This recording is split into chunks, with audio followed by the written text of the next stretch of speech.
미식 축구의 모든 것 All About NFL First and Four 이제 두 번째 시간입니다. 이 두 번째 시간에서는 NFC 서부지구에 대한 얘기를 나눠볼 텐데요. 앞선 이 7개의 지구와 마찬가지로 이번 마지막 지구 NFC 서부지구 역시 지난 시즌 순위의 역순대로 한번 살펴보겠습니다. 가장 먼저 살펴봐야 될 팀 바로 애리조나 카디널스가 되겠는데요. 이번 시즌을 앞두고 이 신인 드래프트 칼러 머리 선수를 뽑으면서 상당히 이 한국 팬들의 관심을 많이 끌었었던 애리조나 카디널스였습니다. 프리시즌 경기 좀 어떻게 봐야 될까요? 일단 말씀하신 것처럼 많은 기대를 지금 한국에서도 많이 관심을 갖고 계시는데 현지에서도 지금 카일러 머리만이 아니라 클리프 킹스베리라는 감독이 새로 오면서 그렇죠. 이 애리조나 카디널스에 대한 관심도가 상당히 높습니다. 근데 이제 그 프리시즌 경기를 지금 이제 치르면서 어느 정도 평가를 해볼 수는 있을 것 같긴 한데 저는 항상 말씀드리는 거지만 프리시즌 경기는 항상 바닐라입니다. 바닐라. 그러니까 미국에서도 표현을 이제 바닐라라고 하는데 최대한 전략을 감추기 위해서 그 진짜 아주 플레인한 것만 보여준다는 거죠. 그래서 이제 바닐라 오펜스, 바닐라 전략이라는 말을 많이 쓰는데 그래도 일단은 지금 어떤 식으로 좀 뭐 머리를 운영을 하고 공격이 좀 어떤 식으로 가겠거나라는 거는 조금 짐작은 해볼 수 있었던 것 같아요. 그래서 일단 뭐 카일러 머리의 경기, 프리시즌 경기를 조금 일단 보고 제가 느낀 것들을 먼저 좀 말씀을 드리면 일단 이제 3경기를 뛰었거든요. 그 첫 번째 이제 차저스하고 경기를 뛰었고 두 번째 이제 레이더스, 세 번째 이제 바이킹스하고 경기를 뛰었는데 그리고 마지막 경기 안 나왔죠? 안 나왔죠. 세 번째 경기가 보통 이제 드레스 리허설이라고 해서 이제 주전들이 제일 많이 뛰고 마지막 경기에는 아껴두는 그런 모습을 많이 보이는데 일단 카일러 머리 뭐 많은 분들이 다 아시겠지만 대학교 때 엄청난 화려한 플레이와 뭐 주목을 받으면서 전체 1순위로 뽑혀오지 않았습니까? 그러면서 이제 그 카일러 머리를 한마디로 표현해라. 그럼 이제 듀얼 스트라이크 쿼터백. 그래서 이제 던지기도 잘하고 강한 어깨를 바탕으로 해서 던지기도 잘하고 또 빠른 발을 이용해서 스스로 뛰기도 잘하는 이런 이제 듀얼 스트라이크 쿼터백이 전형인데 일단 카일러 머리만이 아니라 이런 듀얼 스트라이크 쿼터백들이 NFL에 와서 느끼는 변화를 좀 전반적으로 느끼는 변화를 좀 말씀을 드리면 여러 가지 변화가 있겠지만 일단 크게 두 가지입니다. 첫 번째로는 대학 때 대비해서 나만이 아니라 대부분의 선수들이 다 훨씬 빨라졌구나. 그러니까 나랑 같이 뛰는 동료들도 그렇지만 나를 방어하기 위해 상대편에 서 있는 수비수들, 특히 이제 패스 러셔들이 엄청나게 빠르다라는 거를 보면서 경험하면서 사실 놀라게 됩니다. 그래서 대학교 같은 경우에는 카일러 머리라든지 뭐 이전에 뭐 라마 잭슨이라든지 이런 쿼터백들이 보면 패스 러시가 들어가면 뭐 금방 피해가지고 이게 돌아서 쭉 뛰어나가는 이런 모습을 많이 보였거든요. 그런데 대학 때 보던 패스 러셔들과는 차원이 다른 훨씬 더 크고 강하고 빠른 선수들이 이제 엣지에서 들어오기 때문에 패스 러시가 들어오면 그 스피드에 일단 놀란다라는 게 하나고요. 두 번째로는 리시버들이 이제 나가서 패스를 받을 때 대학 때 경기 보면은 아마 하이라이트 보면 팬들도 이제 많이 보시겠지만 코너백들이 많이 이제 거리가 벌려져 있는 걸 보실 거예요. 그래서 세퍼레이션이 상당히 큰데 그런 코너백들은 일단 NFL은 없습니다. 그러니까 일단 리시버들도 NFL에서 코너백을 따돌리는, 그러니까 소위 말하는 그 세퍼레이션을 얻기가 상당히 힘들고 NFL에서는 사실 리시버가 코너백을 1야드만 따돌려도 그게 세퍼레이션이라고 표현을 하거든요. 그러니까 그 정도로 코너백이 리시버에게 타이트하게 붙어있기 때문에 쿼터백들이 이제 프로에 와서 공을 던지려고 보면은 상당히 이제 던질 공간이 많지가 않다. 그래서 이제 타이트 윈도우라는 표현을 쓰거든요. 그래서 그 두 가지 일단 좀 많이 놀라고 거기에 적응을 해야 됩니다. 근데 이제 카일러 머리도 이제 프로에 왔기 때문에 그런 경험을 똑같이 했을 텐데 이 3경기 뛰는 걸 보면서 제가 느꼈던 걸 좀 말씀을 드리면 일단 첫 번째 차저스하고 경기를 봤을 때는 제게 이제 어쨌든 바닐라이긴 했지만 저는 킹스베리 감독이 머리한테 상당히 좀 좋은 작전을 썼다고 생각되는 게 쿼터백들이 와가지고 프로에 와서 놀라는 거를 좀 최소화해주기 위해서 적응을 천천히 시켜가기 위한 노력들을 한 게 좀 보였거든요. 그게 무슨 말씀이냐면 일단 뭐 뒤에서도 말씀을 드릴 거지만 이 킹스베리가 쓰는 공격을 일명 그 에어레이드 어센스라는 말을 쓰는데 이 에어레이드 공격이 많이 하는 것이 러닝보다는 패스를 엄청나게 많이 하거든요. 근데 이제 그 중에서도 짧은 패스를 많이 하는데 첫 경기 차저스와의 경기에서의 모습을 보면 특히도 이 카일러 머리에게 짧은 패스를 공격을 많이 시켰다. 그러니까 예를 들어서 스냅한 다음에 리시버가 돌아서면 바로 패스를 하는. 그러니까 5야드 내에 짧은 거리의 패스를 많이 하면서 일단 머리한테 좀 이렇게 안정감을 좀 주어가는 그런 모습들을 보여줬고 뭐 스크린 패스라든지 숏 패스를 이용해서 머리가 이렇게 처음부터 부담되는 플레이는 하지 않도록 이렇게 좀 해나가는 모습을 보이면서 상당히 좀 첫 경기로서는 쿼터백을 좀 이렇게 안정시켜가는 그런 모습을 보여줬다. 그러면서 첫 경기에서 제가 어쨌든 본 거는 이 선수가 확실히 대학 때 봤던 것 중에서 기본적인 운동 능력은 프로에서도 그게 좀 보이긴 한다라는 걸 봤는데 일단 기본적으로 어깨가 상당히 강합니다. 네. 그래서 그 저번에 이제 우리 Q&A 세션 하면서 그 주룰락에 대해서도 이제 표현할 때 말씀드렸는데 이 작은 특히 이제 카일러 머리는 작은 선수인데 이 패스를 하는 게 상당히 빠르고 이 포물선이 거의 없이 직선으로 패스가 간다라는 것이 상당히 인상적이었습니다. 네. 그리고 이 패스가 그 단순히 이제 뭐 짧은 거리이긴 하지만 사이드라인 끝에 던지는 패스들이 상당히 쉽지는 않거든요. 그렇죠. 그런 것들이 거리가 멀고 하기 때문에 쉽지는 않은데 그런 것들을 상당히 소위 이제 타이트 롭 드로우라고 하는데 상당히 이제 그 드로우들을 강한 어깨를 바탕에서 잘해서 어깨가 상당히 강하더라. 그리고 빠르더라라는 네. 걸 느꼈고 두 번째 경기에 가서 이제 본 것은 레이더스하고 경기를 했는데 사실 네. 레이더스가 아마 아시겠지만 정상의 팀은 아니지 않습니까? 그런데 이제 아까 말씀드렸던 프로에 와서 일반적으로 쿼터백이 경험하는 그런 것들은 보였거든요. 그러니까 무슨 말이냐면 그 패스 러셔들이 들어오면 그 머리가 이렇게 돌아서 나가서 이제 본인이 러시하는 모습들을 보이는데 대학 때 같았으면 많이 뛰었을 거리들을 사실은 머리가 한 5야드 이상 뛰지 못하는 게 상당히 많았습니다. 네. 그러니까 패스 러셔들이 금방 포위를 하고 그 안에서 멀리 이렇게 전진하지 못하는 모습들이 많이 보였고 두 번째로는 패스 러셔들이 들어오면서 그 다양한 블리츠 패키지를 섞어서 들어오니까 네. 아직은 젊은 선수기 때문에 그 블리츠 패키지 아직 이해를 못한다. 금방 읽어내지 못한다. 그러면서 레이더스 경기에서 색을 2개나 당했고 네.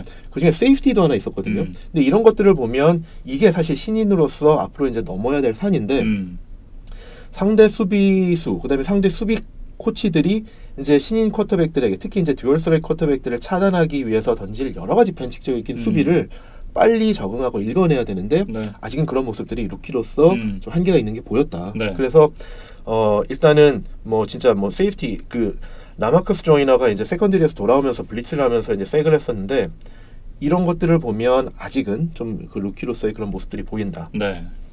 세 번째로는 이제 세 번째 경기 이제 바이킹스하고 경기를 했었는데 이때는 바이킹스를 상대로 드레스 리허설 하면서 좀 다양한 공격들을 조금 더 했었거든요. 그리고 그 1, 2주차에 보여줬던 특성이 중에 또 하나가 뭐가 있었냐면 카일러 머리가 아까 말씀드린 것처럼 그 타이트 윈도우 드로우를 해야 되기 때문에 일반적으로 쿼터백들이 어떻게 하냐면 인터셉트를 피하기 위해서 좀 롱 패스를 할 때는 짧게 던지기보다는 차라리 좀 멀리 던지거든요. 인터셉트를 안 당하기 위해서. 그래서 그 아마 레이더스 경기를 보신 분들은 아마 좀 느끼셨습니다. 이렇게 저렇게 오버드로우를 하지?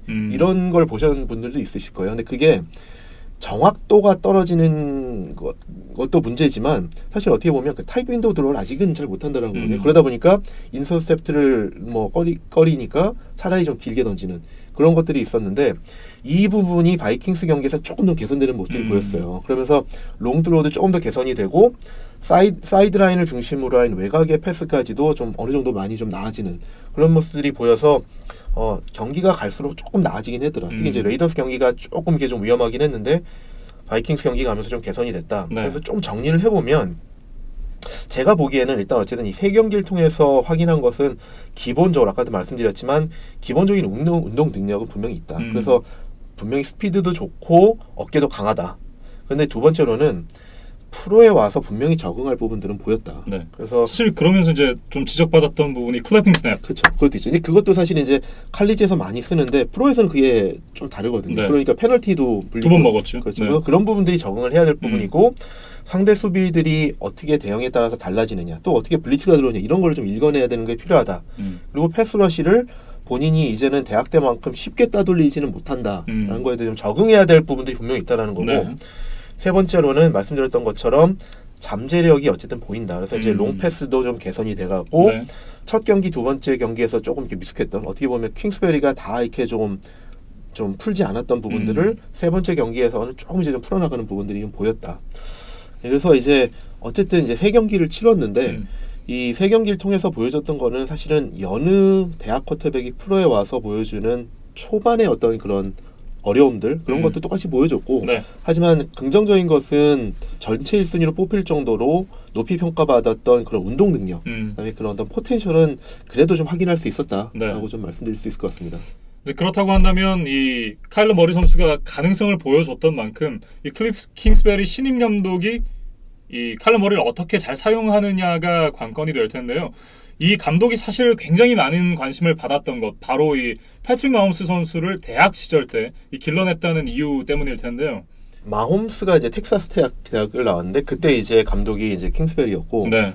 그때 이제 소위 말하는 이제 에어레이드 오펜스를 통해서 엄청난 이제 그 스탯을 쌓았죠. 그 본인도 뭐 좋게 평가를 받았지만 네. 마홈스가 그런 모습으로 받아서 기대를 받고 1라운드에서 뽑혀서 와서 지금 프로에 와서 그게 플루크가 아니다라는 네. 걸 보여주고 있기 때문에 아 그러면 이 감독도 뭔가 있겠다라는 기대를 또 받고 있고 뭐 최근에 이제 NFL 전반적으로 불고 있는 공격 중심의 움직임 때문에 젊은 감독 이런 움직임의 한 축으로서 이제 킹스베리도 이제 발탁이 된 거죠. 네. 그래서 이제 프리시즌 경기를 치르면서 보여줬던 것은 카일러 머리하고 이제 계속 이제 맞춰가야 되는데 머리도 사실 아직 많이 보지는 않았죠. 어제 네. 잠재력 이 정도는 봤다라는 건데 킹스베리는 좀 이렇게 생각합니다. 아직 킹스베리 오펜스는 사실은 이제 에어레이드를 프로에서 아직은 이제 뭐 제대로 보여주진 않았기 때문에 네. 아까 말씀드린 것처럼 바닐라 오펜스, 바닐라 전략만 보여줬기 때문에 사실은 이제 시즌이 시작돼야 제대로 이제 뚜껑을 열어보고 확인할 수 있을 것 같긴 한데 한 가지 기대되는 것은 지금 그 에어레이드 오펜스, 그 텍사스텍 그런 어떤 대학에서 킹스베리가 썼던 그런 오펜스를 프로에서 구현하기 위해서 그 선수들은 좀 그런 작전을 수행하기 위해 선수를 잘 모아놨다라고 네. 말씀드릴 수 있을 것 같은데 일단 첫 번째로 물론 당연히 이제 카일러 머리죠. 머리도 이제 오클라호마 대학교에서 비슷한 에어레이드 시스템 비슷한 이제 그런 데서 이제 쿼터버를 했기 때문에 익숙하고요. 네. 두 번째로는 어쨌든 이런 에어레이드 오펜스의 특징을 짧게 말씀을 드리면 이제 뭐 자세히 이따 뒷부분에서 말씀드리려고 하는데 일단 짧게만 말씀을 드리면 에어레이드라는 이름 자체가 뭐 말씀드리듯이 공중 폭격이거든요. 네. 그러니까 러싱 공격보다는 패싱 공격이 엄청나게 비중이 많은 그래서 막 패스 이런 오펜스인데 네. 그런 공격을 하면서 특징이 작은 선수들 그러면서 빠르면서 스페이스에서 오픈 스페이스에서 그 러싱을 잘하는 이런 선수들을 많이 이용을 해서 하거든요. 굳이 어쨌든 그 넘버원 리시버가 없더라도 작고 빠른 선수들 여러 명을 써서 밀집을 시켜서 그 선수들을 그 필드의 중앙 부분을 이용해서 이런 공격을 쭉쭉 계속 패스를 해나가는 공격이거든요. 근데 그런 걸 하기 위해 적합한 리시버들을 지금 꽤 모아놨습니다. 그래서 예를 들어서 말씀을 드리면 일단 이번 시즌의 드래프트에서 2라운드에서 뽑았던 앤디 이사벨라 이 선수가 상당히 작아요. 네. 5피트 9인치거든요. 그러니까 한 178뭐 그렇죠. 그 정도. 네. 그러니까 카일러 머리하고 비슷한. 근데 이 선수가 스피드가 상당히 좋고요. 그다음에 작년에 뽑혔던 크리스찬 커크 이 선수도 6피트가 안 됩니다. 5피트 11인치고 그다음에 데미어 버드라는 선수가 5피트 9인치. 뭐 그다음에 이제 트렌트 셜필드라는 선수도 6피트 간신히 높거든요. 그러니까 이런 진짜 전형적으로 우리가 생각할 때 NFL에서 아웃사이드에서 뛰는 이제 큰 리시버들이 아니라 5피트대의 작은 하지만 스피드가 엄청 좋은 리시버들 다수를 포진해서 이 선수들이 경기장 중앙을 휘젓고 다니면서 이렇게 패스를 쭉쭉 이어가는 이런 식의 공격을 하거든요. 네. 근데 이 그래서 이제 특징이 패스를 많이 한다고 말씀을 드렸는데 그리고 이 킹스베리 감독 본인도 사실 이제 대학교 때 쿼터백을 했었고 그 에어레이드 공격의 창시자라고 해야 될까요? 마이크 리치라는 당시 텍사스텍 감독 밑에서 본인이 쿼터백을 하면서 에어레이드 오펜스를 본인이 운영을 했었는데 어느 정도 패스를 많이 하냐면 이 그 킹스베리가 쿼터백을 할 때 한 경기에 많게는 70번의 패스를 한 적도 있거든요. 그러니까 일반적으로 우리가 한 경기 보면 쿼터백들이 많으면 한 3, 40번, 그렇죠. 40번도 사실 되게 많이 하는 거거든요. 그렇죠. 근데 킹스베리가 예전에 대학교 때 물론 대학교 경기가 더 많기도 하지만 한 경기에 70번의 패스를 할 정도로 거의 뭐 그냥 패스 이렇게 해나가는 공격이거든요. 그래서 보통 이 프로 경기에서 20대 후반에서 이 30개 초중반 요 정도 사이에서 숫자가 결정되잖아요. 그러니까 보통 한 3경기 이상을 더 뛴 정도의 패스를 한다라는 거죠. 그래서 이런 스타일의 패스를 하는 공격이 이제 클리프 킹스베리의 이제 공격 스타일인데 그런 걸 할 수 있는 일단 선수들은 모아놨다라는 게 어쨌든 뭐 애리조나 입장에서는 좀 고무적이고요. 그리고 어쨌든 리시버 측면에서 일단은 무시할 수 없는 선수가 한 명 있잖아요. 레리 피츠제럴드라는. 물론 이제 16년 차나 됐고 언제까지 뛰지는 못하겠지만 지금 말씀드렸던 그 젊은 선수들을 좀 멘토링 해줄 수 있는 뭐 더군다나 이제 워크 에틱도 훌륭하고 뭐 필드 밖에서 자본도 일으키지 않는 모범적인 선수이기 때문에 이 젊은 선수들을 잘 육성할 수 있는 좀 멘토가 돼줄 수 있지 않을까 하는 기대를 좀 해봅니다. 예. 어찌됐든 이 클리프 킹스베리 감독의 새로운 스kim 안에 카일러 머리 선수 그리고 그 모아왔던 이 선수들이 얼마나 잘 녹아드는지가 좀 이번 시즌 애리조나의 관건이다. 이렇게 좀 봐야 될 것 같습니다. 그렇습니다. 그리고 사실 이제 에어레이드 오펜스에 대해서 좀 더 자세히 말씀을 드리고 싶은데 이 부분은 이따 그 저희 이제 LA 램스까지 다 설명을 한 후에 모아서 이게 조금 비교하면서 좀 자세히 좀 말씀을 드리기로 하겠습니다. 네. 그리고 또 하나 이제 좀 지켜봐야 될 점, 이 자동문에 가까운 이 오라인 될 텐데, 아 진짜 보는데 물론 이 프리시즌 경기고 뭐 물론 이제 큰 의미가 없는 경기라는 건 알지만 해도 너무하더라고요 진짜. 사실 이제 카디널스가 작년에 오펜시브 라인이 워낙 안 좋았기 때문에 작년 쿼터백이었던 이제 자시 로센이 정말 많은 희생을 하지 않았습니까?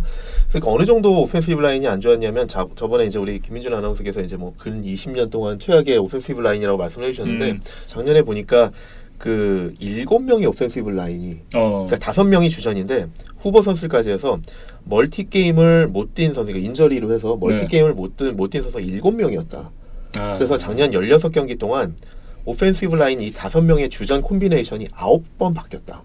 그러니까 이 정도로 사실 이제 오펜시브 라인이 부상이 많고 교체가 많고 그러면 사실은 잘하는 선수들이 뛰어도 케미스트리가 이루어지기가 힘듭니다. 그렇죠. 그런데 가뜩이나 뭐 그렇게 케미스트리도 안 좋은데 선수들도 기량이 이렇게 좋지 않은 선수들도 많았고 계속 부상을 당하다 보니까 백업이 계속 들어오다 보니까 점점 더 기량이 안 좋아지는 모습을 보였죠. 그래서 작년에 정말 안 좋았었는데 그것을 좀 이렇게 좀 개선하기 위해서 올해는 좀 오펜시브 라인을 좀 보강한 느낌은 있어요. 그러니까 오펜시브 태클, 라이트 태클에 이제 마커스 길버트를 피츠버그에서 트레이드해 왔고요. 오펜시브 가드, 라이트 가드로 아마 뛸 것 같은데 이제 JR 스위지를 시애틀에서 이제 영입을 해왔거든요. 그래서 오펜시브 라인의 오른쪽은 좀 많이 좀 개선이 됐고 이제 센터, 작년에는 사실 이제 시즌 아웃 부상으로 뛰지 못했던 AQ 시플리 선수가 올해 복귀를 했거든요. 그래서 이제 오른쪽은 좀 많이 개선이 됐다. 근데 이제 블라인드 사이드가 문제이긴 한데 일단 어쨌든 오펜시브 라인 조금 개선이 되지 않을까라는 기대는 하지만 여전히 실제 경기를 뛰어보기 전까지는 조금 미스테리입니다. 그러면 이제 한쪽 문은 열리고 닫히는 문이고 한쪽 문은 고정 문 비슷하게 됐다 이렇게 좀 말씀을 드려야 될 것 같은데요. 뭐 고정 문까지는 넘어갔나요? 사실 우측도 그러니까 뭐 개선이 됐다라는 거는 작년에 백업들이 뛰던 거에 비해서 개선이 됐다는 거지만 사실 지금 뛰고 있는 선수들의 명단을 보면 아까 말씀드렸던 뭐 마커스 길버트나 제이얼 스윗이나 또 뭐 AQ 시플리 이런 선수들이 프로볼급이냐? 아니죠. 그러진 않거든요. 그러니까 사실 기량 면에서 여전히 스타 플레이어들이 많은 그러니까 좋은 오펜시브 라인이라고 말씀드리기는 어렵습니다. 그래서 지금 사실 어떻게 보면 올해 이제 뭐 킹스베리, 뭐 머리 계속 얘기를 하고는 있는데 이 새로운 감독이 와서 본인의 작전을 펼치고 쿼터백이 그걸 수행을 하고 그러려면 사실 가장 기본이 되는 게 오펜시브 라인이거든요. 그렇기 때문에 올해 이 근간이 되는 오펜시브 라인이 어느 정도 받쳐주느냐가 머리와 킹스베리 감독이 얼마나 성적을 내느냐 상당히 좀 큰 변수로 작용할 것 같습니다. 앞서 말씀에 좀 정정을 드려서 이 반쪽은 자동문이고 반쪽은 이렇게 밀 닫는 문 정도가 됐다. 이렇게 좀 말씀을 드리면 어떨까 싶네요. 수비도 좀 잠깐 말씀을 드리고 싶은데 이번에 좀 수비도 좀 보강이 됐거든요. 그러니까 대표적으로는 물론 이제 좀 나이가 좀 있긴 하지만 볼티모어에서 오랫동안 그 어떤 좀 이렇게 정신적인 지주 역할을 해왔던 테럴 석스를 데려왔거든요. 테럴 석스가 영입이 됐고 그러면서 이제 저는 이 선수가 리그에서 가장 좀 과소평가되는 패스러셔라고 생각이 되는데 챈들러 존스 선수가 있거든요. 챈들러 존스 선수는 거의 매년 뭐 두 자릿수의 색을 기록하는 좋은 선수인데 뉴잉글랜드에서 온 선수죠. 이 챈들러 존스와 테럴 석스가 좋은 콤비네이션을 이루지 않을까라는 기대가 들고 또 한 명은 조단 힉스라는 인사이드 라인베커를 이제 필라델피아에서 이제 자유계약을 데려왔는데 이런 선수들이 좀 이렇게 보완이 됐고 코너백으로 로버트 알포드 이런 선수들이 좀 오면서 사실 이제 수비 3레이어 그러니까 디펜시브 라인, 라인베커, 세컨더리까지 조금씩은 좀 보완이 되지 않았느냐라는 부분에서 조금 이제 작년보다는 낮이지 않을까라는 기대는 해보는데 여전히 사실 조금 탤런트 레벨을 봤을 때는 아직도 지구에서 가장 좀 처지는 느낌은 있습니다. 작년보다는 나아졌지만 그래도 아직 다른 팀들과 경쟁할 수준까지는 좀 쉽지 않다 이런 말씀을 해주셨고요. 이렇게 이제 애리조나 카디널스의 얘기를 마무리를 해보도록 하겠습니다. 이제 다음 말씀드릴 팀 샌프란시스코 49ers가 되겠습니다. 사실 이제 여기도 마찬가지예요. 결국은 이 지미 가로폴로가 얼마나 이 부상 전의 모습을 보여줄 수 있느냐 그게 관건이 되지 않을까 싶은데요. 사실 샌프란시스코 팬들은 올해 기대가 상당히 큽니다. 그게 이제 지미지도 있고 카일 셰나헨 체제로 이제 옮겨간 지 올해 3년 차거든요. 그렇죠. 이제 어느 정도 자리가 잡힐 때가 됐다. 그리고 지미지도 말씀하신 것처럼 작년에 부상으로 사실 3경기밖에 못 뛰었지만 네. 그 전년도에 17년도에 이제 트레이드 되어서 한 대여섯 경기 뛴 것까지 합치면 만으로 아직 1년이 되진 않았지만 네. 횟수로 따지면 3년 차거든요. 그렇죠. 근데 그 NFL에서 이제 유명한 얘기 중에 하나가 그 예전에 이제 뉴욕 자이언츠 우승의 그 주역이었던 빌 파셀스 감독 아시죠? 빌 파셀스 감독이 했던 유명한 얘기 중에 하나가 선수든 감독이든 평가를 하려면 3년은 지켜봐라라는 얘기를 했었거든요. 사실 지미 가로폴로는 아직 뭐 만으로 3년이 되진 않았지만 네. 3년 차고 카일 셰넌도 어쨌든 이제는 3년 차가 됐기 때문에 시스템이 어느 정도 이제 본인 시스템이 정착이 될 때가 됐다라는 네. 타이밍상 그렇고 49ers가 그동안 성적이 계속 안 좋으면서 드래프트에서 높은 순위로 계속 선수들 뽑으면서 좋은 피스들이 이제 많이 쌓였거든요. 네. 그러면서 이제 공격에서도 그렇고 수비에서도 그렇고 그러면서 작년부터 조금씩 개선되는 모습들 그러면서 슈퍼스타들도 한 명 두 명씩 이제 막 보이기 시작하거든요. 네. 특히 이제 공격부터 말씀을 드리면 이제 뭐 리그 정상급 타이랜드로 작년에 발돋움했던 조지 키틀이 있고요.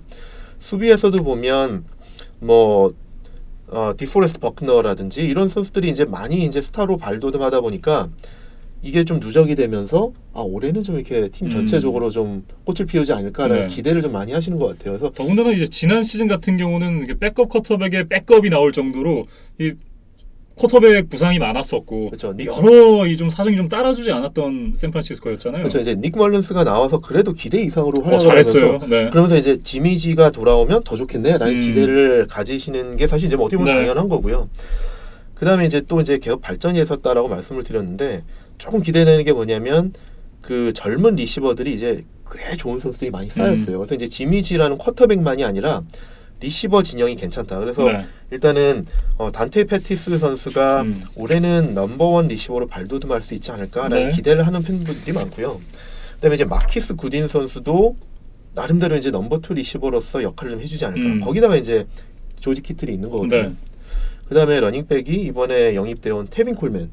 이제 이 선수들이 보면 이제 전반적으로 작년보다는 한 단계씩 진일보하지 않을까라는 네. 생각이 드는 거고 이 팬분들이 기대하는 거는 역시 이 선수들을 묶어서 카일 셰나한이 본인의 이제 공격 전략을 본격적으로 펼칠 수 있지 않을까라는 네. 기대를 하는 건데 뭐 자세한 건 이따 이 이제 셰나한의 오펜시브 스킴도 뒤에서 좀 말씀을 드리겠지만 셰나한은 제가 볼 때 좀 높이 평가하는 요소 중에 하나는 적응력이 상당히 좋습니다. 그러니까 어떤 선수들이 있던지 간에 뭐 이런 거죠. 일부 감독들은 본인이 고집하는 시스템에 맞는 선수들이 없으면 네. 상당히 좀 고생하는 경우들이 많은데 셰나한도 물론 원칙은 본인이 생각하는 스킴은 있죠. 네. 거기에 맞는 그 스킴 핏한 선수들이 있긴 하지만 그런 게 없어도 셰나한은 잘 이렇게 좀 변화하고 적응을 하더라라는 것이 보여서 그런 네. 것들이 좀 이제 기대가 되는데 전술적인 유연성이 있다 그렇죠. 말씀이신데요. 유연성이 있어서 네. 그런 부분들이 보면 사실 이 감독이 그래서 이렇게 좀 높이 평가를 받는 거 아닌가라는 생각이 드는데 그 자세한 얘기 좀 이따 뒤에서 한꺼번에 좀 다른 팀들과 좀 비교하면서 좀 말씀을 드리겠습니다. 네. 수비에서 보면 아까 이제 말씀드린 것처럼 그동안 이제 49ers가 성적이 계속 안 좋으면서 1라운드에서 높은 순위로 픽을 많이 했었잖아요. 그러면서 이제 집중적으로 이제 디펜시브 라인에 투자를 많이 했었거든요. 네. 그래서 보면 이제 15년에 1라운드에서 에릭 암스테드, 17년에 솔로몬 타머스, 16년에 디포레스트 버크너, 그다음에 올해 이제 닉 보사를 이렇게 다 뽑았거든요. 다 1라운드 상당히 높은 순위로 뽑았는데 닉 보사는 뭐 이제 올해 이제 데뷔하는 선수니까 그렇지만 그 나머지 선수들 중에서 높은 1라운드 드래픽으로 뽑았지만 제 역할을 기대만큼 해주는 선수는 아직까지는 디포레스트 버크너밖에 없거든요. 예. 그리고 닉 보서 선수 지금 발목 부상 당해가지고 부상입니다. 프리시즌 못 나왔잖아요. 그렇죠. 사실 그래서 닉 보사도 대학 때 사실 이제 부상으로 인해서 또 이렇게 많이 못 뛰다가 이번에 프로에 오자마자 프리시즌에 부상을 당하면서 이제 소위 말하는 이제 인조리 프론 좀 인저리 좀 이렇게 부상을 많이 당하는 선수가 아니냐라는 네. 좀 불명예를 초반부터 안게 됐는데 빨리 어쨌든 돌아와야 되고요. 네. 이제 닉 보사가 돌아오고 말씀드렸던 것처럼 이제 디프레스 버크너 그 외에 이제 그동안 하이 드래프트 픽으로 뽑아놓은 선수들이 같이 좀 실력을 발휘한다 그러면 이 디펜시브 라인도 그래도 뭐 좀 기대할 만한 선수들이 될 거고 그다음에 네. 또 하나는 이제 트레이드로 디포드를 데려왔잖아요. 그렇죠. 근데 디포드 선수가 작년에 상당히 좋은 기록 보였어요. 13개의 색과 7개 펌블 유도를 했거든요. 좀 엄청나게 이제 패스러시를 잘한 건데 이 선수도 약간 좀 불안한 것은 작년에 이제 한 해 컨트랙트 이어에 잘한 게 아닌가라는 네. 좀 불안이 드는 거죠. 왜냐하면 이제 2016년에도 10개 세액을 기록한 적이 있지만 그 해를 제외한 14, 15, 17년 세 해를 합쳐서 세기 세 해를 합쳐서 7.5개거든요. 그러니까 과연 이 선수가 어떤 게 진짜 모습이냐. 예. 3개년을 합쳐서 두 자리 세액이 안 되는 이런 선수냐. 아니면 한 해 동안 집중적으로 10개 이상의 13개의 색과 7개의 펌블 유도를 이렇게 패스러시를 잘하는 선수냐.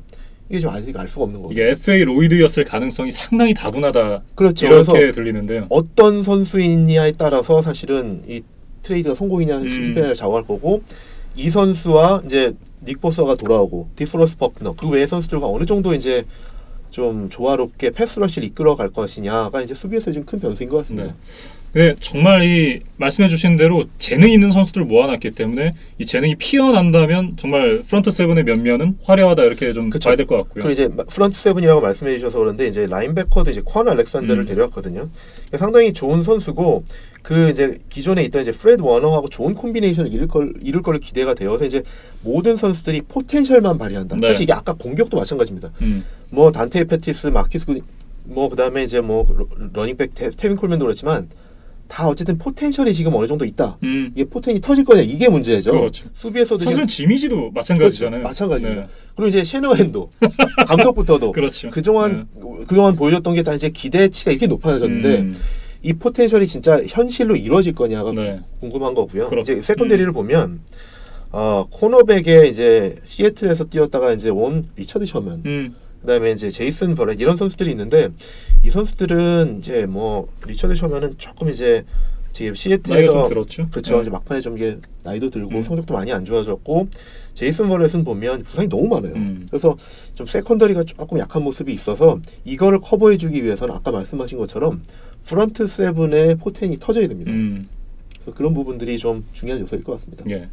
어찌됐든 이 카일 셰너한 감독 그리고 이제 지미지가 3년 차를 맡게 되는 해기 때문에 이 감독과 선수가 얼마나 기량을 보여줄 수 있는지가 중요한 샌프란시스코 49어스가 되겠습니다.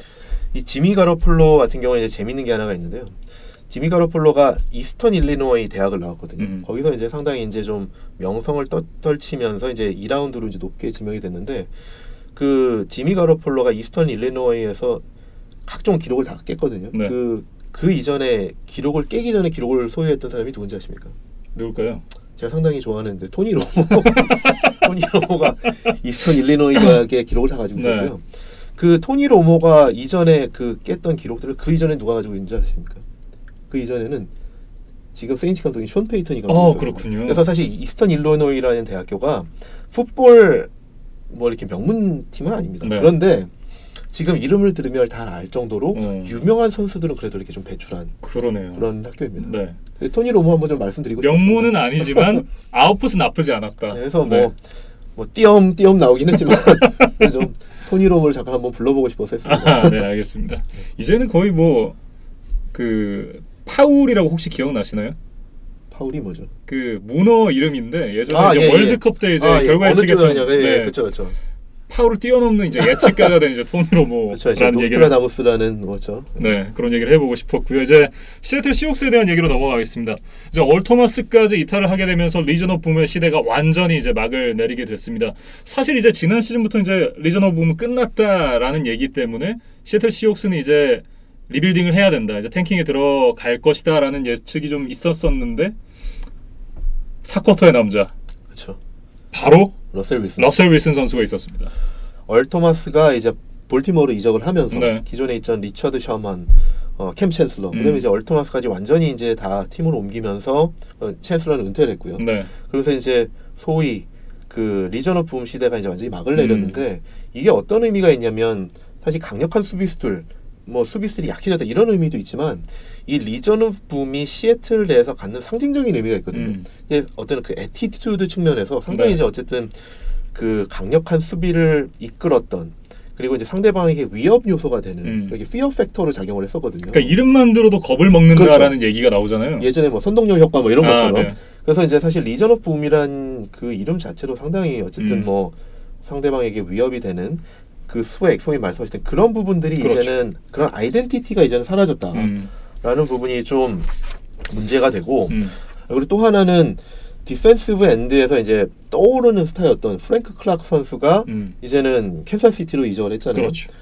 그러면서 이제 프랭크 클락을 대체하기 위해서 뭐 여러 가지 노력을 하고 있습니다. 신인 드래프트에서 LJ 칼리어라는 선수를 이제 뽑았고, 그다음에 이제 디트로이트에서 오래 뛰었던 이즈키엘 안사도 데려왔었는데 사실 이 선수들로 대체가 될까라는 우려를 많이 했습니다. 그런데 오늘 이제 대박 뉴스가 하나 있었죠. 이런 우려를 사실 좀 이제 한 번에 불식시켰다고 해야 될까요? 네. 저데이비안 클라우니를 트레이드해 왔어요. 그렇습니다. 그래서 이거를 보면서 사실 전 느낀 것이 이제 두 가지인데, 일단은 저희가 사실 저번에 그 저데이비안 클라우니에 대해서 좀 냉정하게 평가를 했었어요. 네. 이게 뭐 프랜차이즈 태그에 대해서 상당히 반발을 하면서 그 해당 포지션에서의 리그 탑5 평균 연봉을 받는 거에 대해서 상당히 꺼려하는데 사실 그 정도로 잘 받는 거 아니냐라는 얘기를 했었는데, 네. 좀 너무 냉정한 평가긴 하지만 그래도 보면 잘하는 선수임은 분명합니다. 그렇죠. 네. 근데 이제 그 프랭크 클라크가 빠진 빈자리, 더구나 이제 그 아까 말씀드렸던 리전 오브 붐도 빠지면서 팀 전체의 수비에서 아이덴티티가 좀 무너진 상황에서 뭐 여러 가지를 이제 노력해서 이제 뭐 LJ 칼리어라든지 이런 선수들 데려왔는데 부상을 당하고, 이런 거를 사실은 좀 많이 좀 해결해 줄 것 같은 기대를 받고 있죠. 네.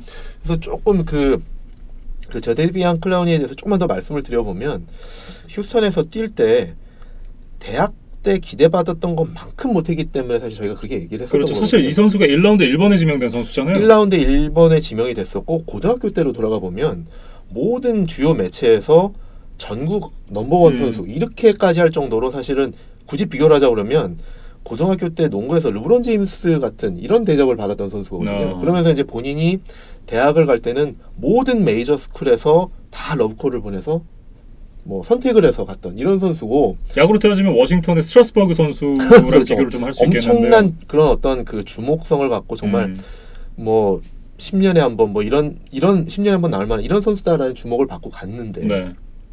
그만큼의 활약은 못했던 거죠. 근데 이제 이 선수를 좀 냉정히 평가해 보면 휴스턴에서 뛰면서 사실 JJ 와트라는 이제 좀 출중한 선수와 같이 뛰기도 했지만, 저데이비안 클라우니는 본인의 체격이나 그리고 본인이 대학 때 뛰었던 그런 스킴을 보면 4-3 시스템에서의 디펜시브 엔드가 좀 잘 맞는 선수거든요. 네. 근데 휴스턴에서는 3-4에서 네. 디펜시브 엔드 내지는 아웃사이드 라인백으로 왔다 갔다 하면서 뛰었거든요. 그러니까 어떻게 보면 본인한테 가장 적합한 포지션을 뛰지는 않은 것 같아요.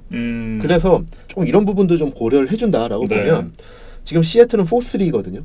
그러면 4-3로 와서 이제 디펜시브 엔드를 뛰게 될 텐데, 그럼 이게 어떻게 보면 클라우니한테는 제2의 도약의 기회가 될 수 있다. 업사이드가 있다라는 그렇죠. 말씀이시네요. 그래서 이제 어떻게 보면 휴스턴보다는 본인한테 조금 더 스킨핏이 잘 맞는 팀에 와서 4-3 디펜시브 엔드로 뛸 수 있는 기회가 생겼다라는 네. 거고, 이제 근데 어쨌든 4-3 디펜시브 엔드 특징이 뭐냐면 색도 많이 해야 되겠지만 그 러시 디펜스도 해줘야 되거든요. 근데 이 선수가 사실 이제 작년에 러시 디펜스로서 그 뭐 디펜시브 엔드만이 아니라 엣지 러시를 포함해서 전체에서 러시 디펜스 2위를 했던 선수거든요. 네. 프로 풋볼 포커스의 평가에 의하면. 근데 그런 정도로 어쨌든 본인이 충분히 역량이 있는 선수인데, 네. 조금 어떻게 보면 스킨핏이 안 맞았던 부분도 좀 고려를 해주자. 그래서 시애틀에 와서 그런 부분들이 좀 나아지지 않을까라는 기대를 좀 해봅니다. 네.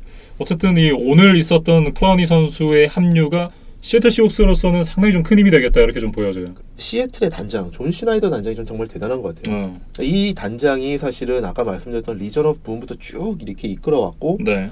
선수들을 상당히 잘 스카우트하고 뽑는 걸로 유명하거든요. 그래서 그동안 이제 이 존 슈나이더 단장이 발굴했던 선수들을 보면 러셀 윌슨, 리차드 셔먼, 뭐 캠 챈슬러, 타일러 라켓, 이런 지금 뭐 주축이 됐고 이미 떠난 선수들도 있지만, 이런 주축이 됐던 선수들을 다 드래프트에서 3라운드 이후에 발굴한 선수들입니다. 그리고 덕 볼드윈, 토마스 롤스, 저메인 컬스, 이런 선수들은 칼리지 프리에이전트로 발굴한 선수들이거든요. 그러니까 대단히 어쨌든 그 선수를 발굴하고 이런 팀 빌딩을 하는데 상당히 좀 유능한 단장이다. 근데 네. 오늘도 보면 사실 휴스턴한테 정말 헐값에, 어떻게 보면 헐값에 자데이비안 클라우니 같은 선수를 데려왔거든요. 근데 이거를 왜 그렇게 볼 수 있냐면, 일반적으로 선수들의 몸값, 그러니까 어떤 연봉 이런 걸 말고 트레이드 시장에서 선수들의 몸값이 가장 높을 때가 언제냐면 시즌 시작 직전이거든요. 네. 왜냐하면 팀들이 다 희망을 가지고 이제 팀 빌딩을 다 해서 연습을 해놓은 상태인데 막판에 누가 빠졌다. 그럼 그 자리를 메꾸기 위해서 좀 비싼 대가를 치르고라도 선수를 데려오거든요. 그러니까 마지막 한 피스를 이제 끼우는 느낌인 거잖아요. 그렇죠. 그랬던 대표적인 예가 뭐가 있었냐면 예전에 미네소타가 팀이 정말 좋았는데 막판에 테디 브리지워터가 쿼터백 테디 브리지워터가 무릎 부상으로 이제 시즌 아웃이 되면서 다급한 마음에 네. 필라델피아한테 샘 브래드포트를 1라운드 픽을 주고 데려왔거든요. 버스트였죠. 이 정도로 시즌 시작 직전에가 이제 선수들의 트레이드 가치가 가장 높을 때고 네. 반대로 선수들의 이제 트레이드 가치가 가장 낮을 때가 드래프트 직전이거든요. 드래프트를 통해서 얼마든지 선수들이 이제 뽑을 수 있고 그렇기 때문에 트레이드 밸류가 가장 낮을 텐데 지금 말씀드렸던 것처럼 시즌 시작 직전이지 않습니까? 그렇다 그러면 선수를 트레이드 하려고 그러면 상당히 비싼 값을 치르고 데려와야 돼요. 네. 그런데 자데이비안 클라우니를 데려오면서 3라운드 픽을 주고 데려왔거든요. 물론 이제 뭐 다른 선수들이 일부 좀 섞여 있긴 하지만 이 트레이드의 센터피스는 클라우니와 서드라운드 픽이거든요. 네.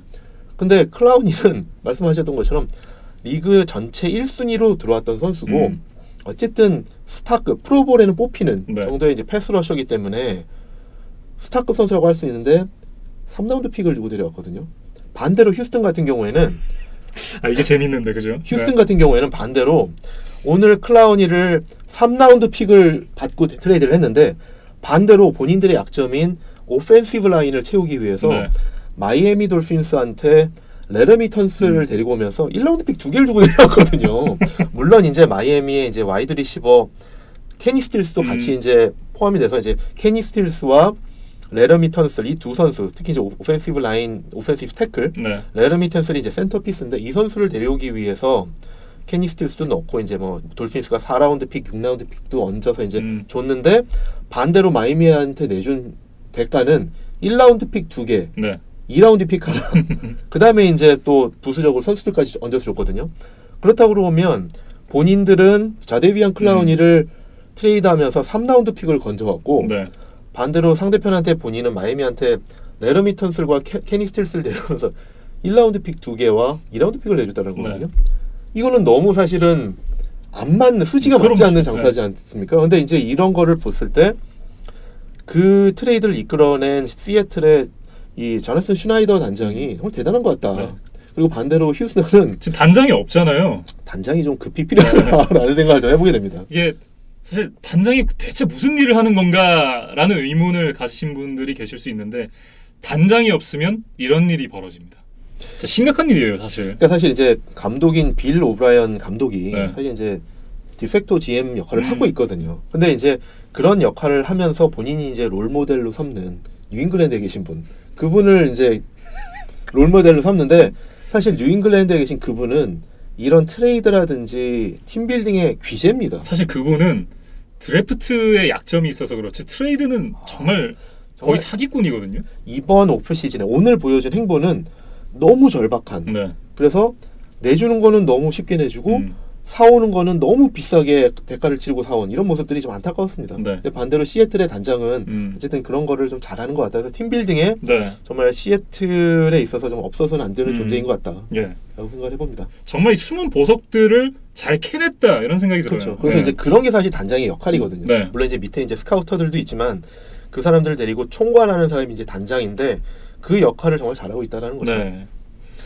어쨌든 참 이 흥미로운 또 한 시즌이 될 것 같습니다. 저는 사실 시애틀 시옥스의 4쿼터가 되면 러셀 윌슨이 어떤 마법을 보여줄지가 너무 기대가 돼요. 쿼터백 티어도 하긴 했지만 네.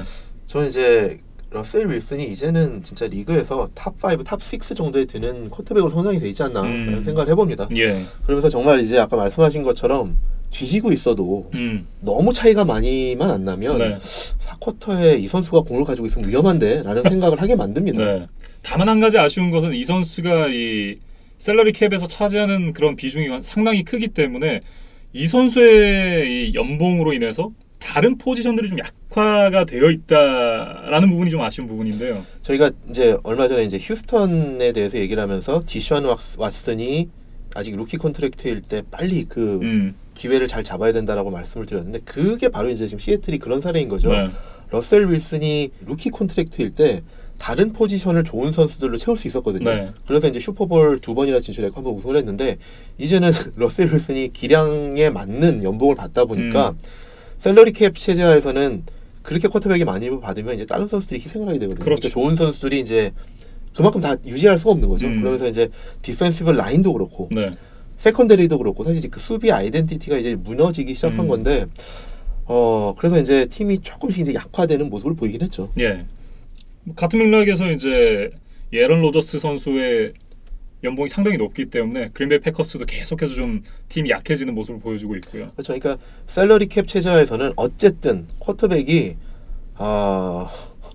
좀 선택을 해야 되는 것 같아요. 돈을 많이 받을 것인가 아니면 내가 우승 반지를 많이 가져갈 것인가 둘 다는 가져가기 쉽지 않다는 생각이 좀 들거든요. 제가 지금 우리 김민준 아나운서 기분 좋으라고 톰 브레이디 얘기를 잠깐 하려고 그랬는데 그냥 안 하겠습니다. 예. 근데 어쨌든 이제 그 시옥스 얘기로 잠깐 돌아와서 다시 말씀을 드려보면 공격 측면에서 보면 시애틀 시옥스는 이제 아까 뭐 수비는 말씀을 드렸으니까 네. 공격 측면에서 보면 이제 악재가 하나 있는 것은 이제 그동안 이제 주축이 됐던 리시버인 덕 볼드인 선수 은퇴를 했어요. 그러면서 이제는 타일러 라켓이 이제 중심이 되고, 근데 타일러 라켓이 그 정도 역할을 해줄 수 있느냐라는 건 좀 봐야겠지만 지난 시즌 제가 중계하면서 기억이 나는 게 이 타일러 로켓 선수에게 이 러셀 윈슨 선수가 패스를 했을 때 패스 레이팅이 158.3점. 그러니까 맞죠. 퍼펙트 패스 레이팅이었거든요. 그렇죠. 타일러 라켓이 어쨌든 이제 올해부터는 이제 그 비중이 이제 더 커지는 거죠. 물론 네. 이제 패스 레이팅이 더 좋아지진 않죠. 이제 만점이니까. 근데 네. 이제 어쨌든 작년 이제 덕 볼드윈이 없는 상태에서 이제는 넘버원 리시버가 되면서 이제 어쨌든 어깨에 더 이제 부담이 많이 짊어지게 됐는데 그러면서 이제 하나 기대되는 것은 올해 이제 드래프트에서 DK metcalf라는 상당히 유망한 선수를 뽑았거든요. 네. 근데 이 선수가 어떤 선수냐면 사실 부상이 좀 많긴 한데 이 선수가 키가 6피트 4인치거든요. 6피트 4인치인데 그렇다면 이제 뭐 195 뭐 이 정도 되는 키지 않습니까? 근데 이 선수가 달리기가 그 40야드 대시에서 4.33. 정말 빠른데요. 그러니까 체격과 스피드를 다 겸비한 네. 슈퍼거든요. 그러니까 물론 이 선수의 아버지도 이제 풋볼 선수 출신이고 오펜시브 라인맨 출신인데 어쨌든 유전자를 잘 받은 것 같아요. 예. 근데 이제 아버지의 어쨌든 체격을 물러받았는데 더 슬림하게 핏한 몸을 받아서 네. 사실 스피드가 상당히 좋은데 이 선수의 단점이라고 그러면 부상이 좀 많은 것 같아요. 대학교 때도 3년을 뛰면서 2년은 이제 부상으로 2경기, 7경기밖에 못 뛰었었고 지금도 시즌 초에 좀 부상이 있어서 네. 언제부터 이제 제대로 출전할지는 모르겠지만 이 선수가 그 어쨌든 아까 말씀드린 것처럼 가지고 있는 그 포텐셜만 터진다고 그러면 타일러 라켓과 좋은 콤비네이션이 될 수 있겠다. 네. 기대를 좀 해봅니다. 그리고 더 중요한 것은 어쨌든 이 두 명의 리시버도 있지만 시애틀 이제 공격에서 아이덴티티는 러닝 게임을 하는 팀입니다. 예. 그래서 작년에도 보면 리그 전체적으로 랭킹이 압도적으로 1일 정도로 러시 공격을 잘했었거든요. 그래서 이제 뭐 러싱 공격이 팀 오펜스를 주도해 나가면서 간간히 러셀 윌슨이 뭐 아주 효율적인 패스를 하는 이런 식으로 이제 공격을 풀어가는데 사실 올해는 이제 그 러닝백들을 보면 작년에 이제 크리스 카슨이 상당히 잘해줬어요. 근데 이제 올해부터는 이제 그 크리스 카슨도 있지만 작년에 이제 1라운드에서 뽑았던 신인 선수 라샤드 페니가 이제는 조금 더 큰 역할을 해줘야 된다. 네. 그 시애틀 지금 러닝백들을 보면 특징이 뭐냐면 전반적으로 보면 예전에 마션 린치 있지 않습니까? 상당히 네. 이제 그 터프한 러닝백, 비스트 모드. 그렇죠. 그런 스타일의 러닝백을 상당히 이제 시애틀 시스템에 맞는 러닝백을 지금 보고 선호하는 것 같아요. 그래서 지금 보면 예전에 있었던 뭐 작년까지 뛰었던 마이크 데이비스, 올해는 이제 딴 팀을 이적했지만 마이크 데이비스나 지금 팀에 있는 크리스 칼슨, 뭐 그 라샤드 페니 같은 선수들 보면 공통적으로 그 소위 말하는 이제 파워백, 로드 그레이더 뭐 이런 얘기를 하는데 상당히 이제 강한 그런 선수들을 그 러닝백들을 교대로 이렇게 쓰면서 러싱 공격 중심으로 해나가는 팀인데 올해도 사실 이제 뭐 DK metcalf가 돌아올 때까지 뭐 그럴 수도 있겠지만 러닝 공격이 어쨌든 주축이 되고 그러면서 이제 러셀 윌슨이 말씀해주신 이제 뭐 여러 가지 매직을 좀 이렇게 좀 발휘하길 기대해보는 그런 모습이 되지 않을까 싶습니다. 네, 참 보면서도 재밌는 팀이라 계속 볼 때마다 좀 기대를 하게 만드는 그런 팀인 것 같아요. 아까 말씀해주신 것처럼 팀 전력이 슈퍼볼 우승할 때보다는 조금 이게 좀 내려오긴 했지만 사실 작년에도 많은 분들이 시애틀은 좀 리빌딩의 해다라고 예상을 했었는데도 의외로 10승 6패로 플레이오프에 올랐거든요. 근데 올해도 사실 뭐 그 정도는 해줄 수 있지 않을까 기대를 좀 해봅니다. 자, LA 램스에 대한 얘기로 이어가겠습니다. 지난 시즌 이제 플레이오프에서 이 패스 인터피리언스 반칙으로 인해서 이제 좀 이득을 봤어요. 그러면서 이제 슈퍼볼에 진출을 하게 됐던 LA 램스인데 LA 램스가 물론 그렇게 슈퍼볼에 진출을 하게 됐지만 그 자리에 올라갈 자격이 없었다. 이렇게 얘기하기는 좀 힘들지 않을까 싶은 생각이 들거든요. 그렇죠. 이제 뭐 한 개의 플레이를 가지고 한 시즌 전체를 정의하고 또 이걸 비하하기는 좀 어렵죠. 네. 한 해 내내 보여줬던 그 모습이 워낙 막강했기 그렇습니다. 때문에 그것만으로 좀 이렇게 한 시즌을 정리할 수는 없고요. 네. 오히려 그거보다는 저는 이제 슈퍼볼에서 뉴잉글랜드가 그 램스를 3점으로 묶었다라는 거에 좀 이렇게 좀 주목을 해보고 싶은데요. 물론 이제 램스가 사실 3점으로 묶일 팀은 아닙니다. 그렇죠. 워낙 이제 페이트리어스가 한 경기에 정말 너무 잘했던 모습을 보여줬는데 그걸 제가 말씀드리는 이유는 뭐냐면 사실 제가 이제 뭐 NFL 하면은 계속 이제 뭐 not for long이라는 그런 어떤 약간 그 리그의 별명같이 좀 말씀드리는데 네. 또 하나의 별명 비슷하게 말씀드릴 수 있는 게 카피캣 리그다. 그러니까 한 팀이 잘해서 성공을 거두면 그 모습들 다들 따라한다. 그래서 어떻게 보면 작년에 슈퍼볼에서 페이트리어스가 램스를 방어했던 그 모습이 모든 팀들에게 앞으로 램스를 상대할 때는 이렇게 해야 된다라는 청사진을 제시한 건 아닐까라는 그런 생각을 해봅니다. 그래서 램스 입장에서는 물론 이제 공수 전반적으로 봐서 상당히 막강합니다. 막강한데 어떻게 보면 이제 다른 팀들이 램스에 대해서 많이 좀 어떻게 보면 이제 좀 전략을 들고 나오지 않을까. 네. 그렇다고 그러면 이제 램스도 그 이제 숀 맥베이의 올해 이제 3년 차거든요. 숀 맥베이 시스템에서 3년 차인데 또 어떻게 보면 램스도 진화한 모습으로 또 나오지 않을까. 네. 더군다나 이제 작년에 그 페이트리어스한테 워낙 이제 좀 봉쇄되는 그런 어떤 모습에서 한 단계 더 진화된 그런 모습으로 나오지 않을까라는 기대를 좀 해볼 수도 있을 것 같습니다. 네. 근데 이제 그런 생각을 좀 해볼 수 있는 게 그러니까 시즌 중반에 달라진 게 하나 있다라고 그러면 쿠퍼컵이라는 리시버가 중반까지 상당히 큰 활약을 하다가 부상으로 시즌 아웃이 됐었거든요. 근데 이제 쿠퍼컵이 있을 때와 없을 때 그 제러드 거프의 QB 레이팅이 상당히 달랐어요. 네. 그러니까 이제 기존의 로버트 우드스라든지 조시 레놀스라든지 브랜든 쿡스라든지 그다음에 뭐 타이드엔드들까지 좋은 공격수들이 많지만 쿠퍼컵이 상당히 중앙에서 뭐 사실 데니 아멘돌라나 네. 줄리안 에들맨 같은 역할을 상당히 잘해줬었거든요. 근데 이제 그 선수가 빠지고 나서 제러드 거프가 좀 QB 레이팅이 떨어지면서 조금 효율성이 좀 떨어지는 모습들을 보였었기 때문에 네. 올 시즌에 다시 이제 컵이 돌아와서 제 기량을 회복한다 그러면 램스도 또 한 번 더 다 진화할 수 있는 모습이 되지 않을까. 저는 거기다 좀 첨언을 드리고 싶은 게 사실 타드 갈리 선수가 지난 시즌 이제 후반부터 그렇죠. 무릎 때문에 이제 재기량을 발휘를 하지 못했는데 그 부분도 저는 상당히 좀 큰 영향이 있지 않았나 생각을 하거든요. 그렇죠. 그래서 사실 이제 CJ 앤더슨이라는 선수가 플레이오프 가서 큰 역할을 해주지 않았습니까? 네. 올해는 이제 CJ 앤더슨은 없습니다. 네. 타드 갈리가 어느 정도 해주느냐가 램스 오펜스에 상당히 중요하거든요. 네. 근데 지금도 사실은 램스 캠프에서는 타드 걸리가 완전히 정상은 아닌 것 같은 얘기들이 나와요. 네. 그래서 타드 걸리가 이렇게 정상 기량을 발휘해줘야 러싱 공격만이 아니라 패싱 네. 공격에서도 큰 활로를 열어주는 선수이기 때문에 타드 걸리가 제 역할을 해주는 게 상당히 중요하다 말씀드릴 수 있을 것 같습니다. 예.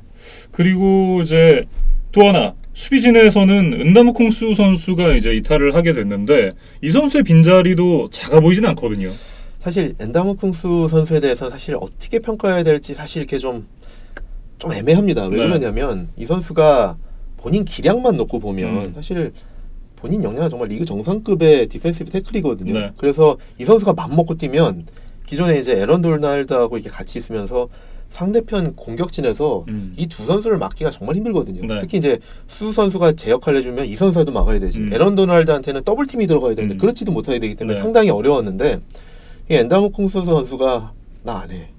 좀 쉴래. 이러면 사실은 이 팀 전체의 수비의 어떤 효율성이 떨어지기 때문에 그런 부분들이 좀 많이 달라지는 모습들을 보였었군요. 그러니까 네.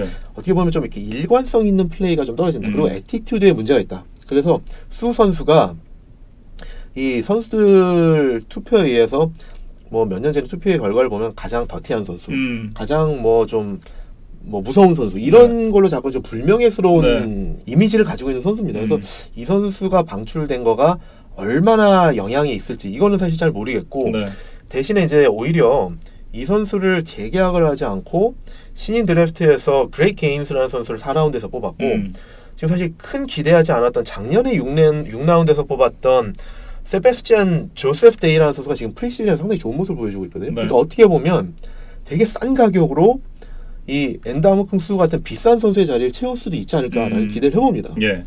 어쨌든 이제 캡 스페이스를 좀 더 늘렸다 이렇게도 보여지는데 사실 수 선수라고 하면 아까도 말씀을 해주셨듯이 사실 이 팀 내 케미스트리에 문제를 일으킬 수 있는 그런 선수잖아요. 오히려 그렇게 놓고 본다면 그 수비진의 어떤 무게감은 조금 떨어졌을지라도 팀 케미스트리적인 부분에선 상당히 좀 플러스 요인이 있다 이렇게도 볼 수가 있겠어요. 그렇죠. 그런 면에서는 오히려 좀 낮이지 않았냐. 여기 아까 이제 저희가 인카그니토 얘기도 했지만 어떻게 보면 라커룸 분위기는 또 좋아지지 않았느냐. 특히 네. 이제 옆에 있는 에런 도널드 선수 같은 경우에는 실력도 출중하지만 라커룸에서 문제를 일으키지 않거든요. 그렇죠. 그런 선수들이 좀 더 리더십을 발휘할 수 있는 자연스러운 좀 환경이 설정되지 않았느냐라는 게 조금 어쨌든 주목되는 것 같고요. 네. 저는 여기서 이제 램스 수비를 얘기하면서 하나 좀 이렇게 좀 짚어보고 싶은 것은 램스 수비에서 무시할 수 없는 요소 중에 하나는 디펜시브 코디네이터 웨이드 필립스입니다.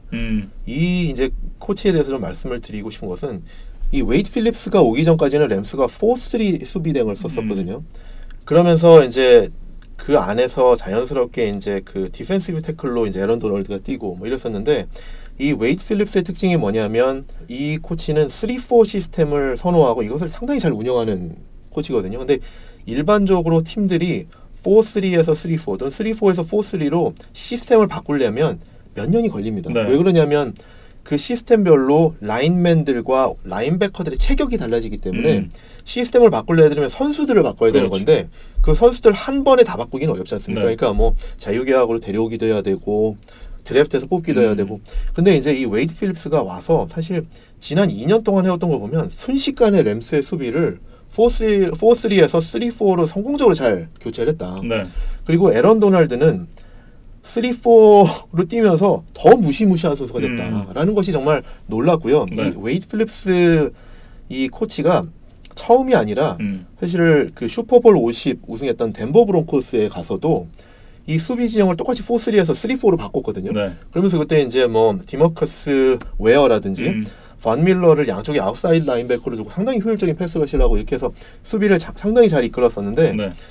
정말 이 코치가 디펜시브 코디네이터로서는 정말 상당히 출중한 코치입니다. 근데 이 코치를 보면서 제가 그냥 한 가지 좀 말씀드리고 싶은 거는 이분의 역량은 딱 거기까지입니다. 근데 무슨 말이냐면 이 웨이드 필립스가 사실 이제 워낙 이제 수비 코치로서 명성을 그렇게 떨치면서 이전에 감독을 했던 경험들도 있거든요. 네.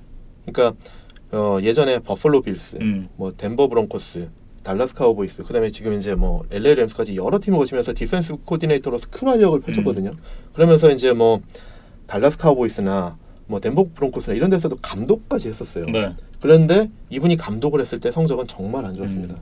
그래서 제가 이분을 보면서 드는 생각 중에 하나는 어떤 코치들은 네. 딱 코치가 본인 그릇에 맞는 분들이 있는 것 같고 또 한 명 좀 예를 들 수 있는 것이 지금 이제 사실 카우보이스의 디펜시브 코디네이터로서 지금 큰 활약을 펼치고 있는데 랏 멜리넬리라는 디펜시브 코디네이터가 있는데 이분도 사실 이제 디펜시브 코디네이터로서는 손꼽히는 분이거든요. 근데 이분이 예전에 디트로이트 라이온스의 감독을 했었는데 그때 라이온스의 성적이 0승 16패.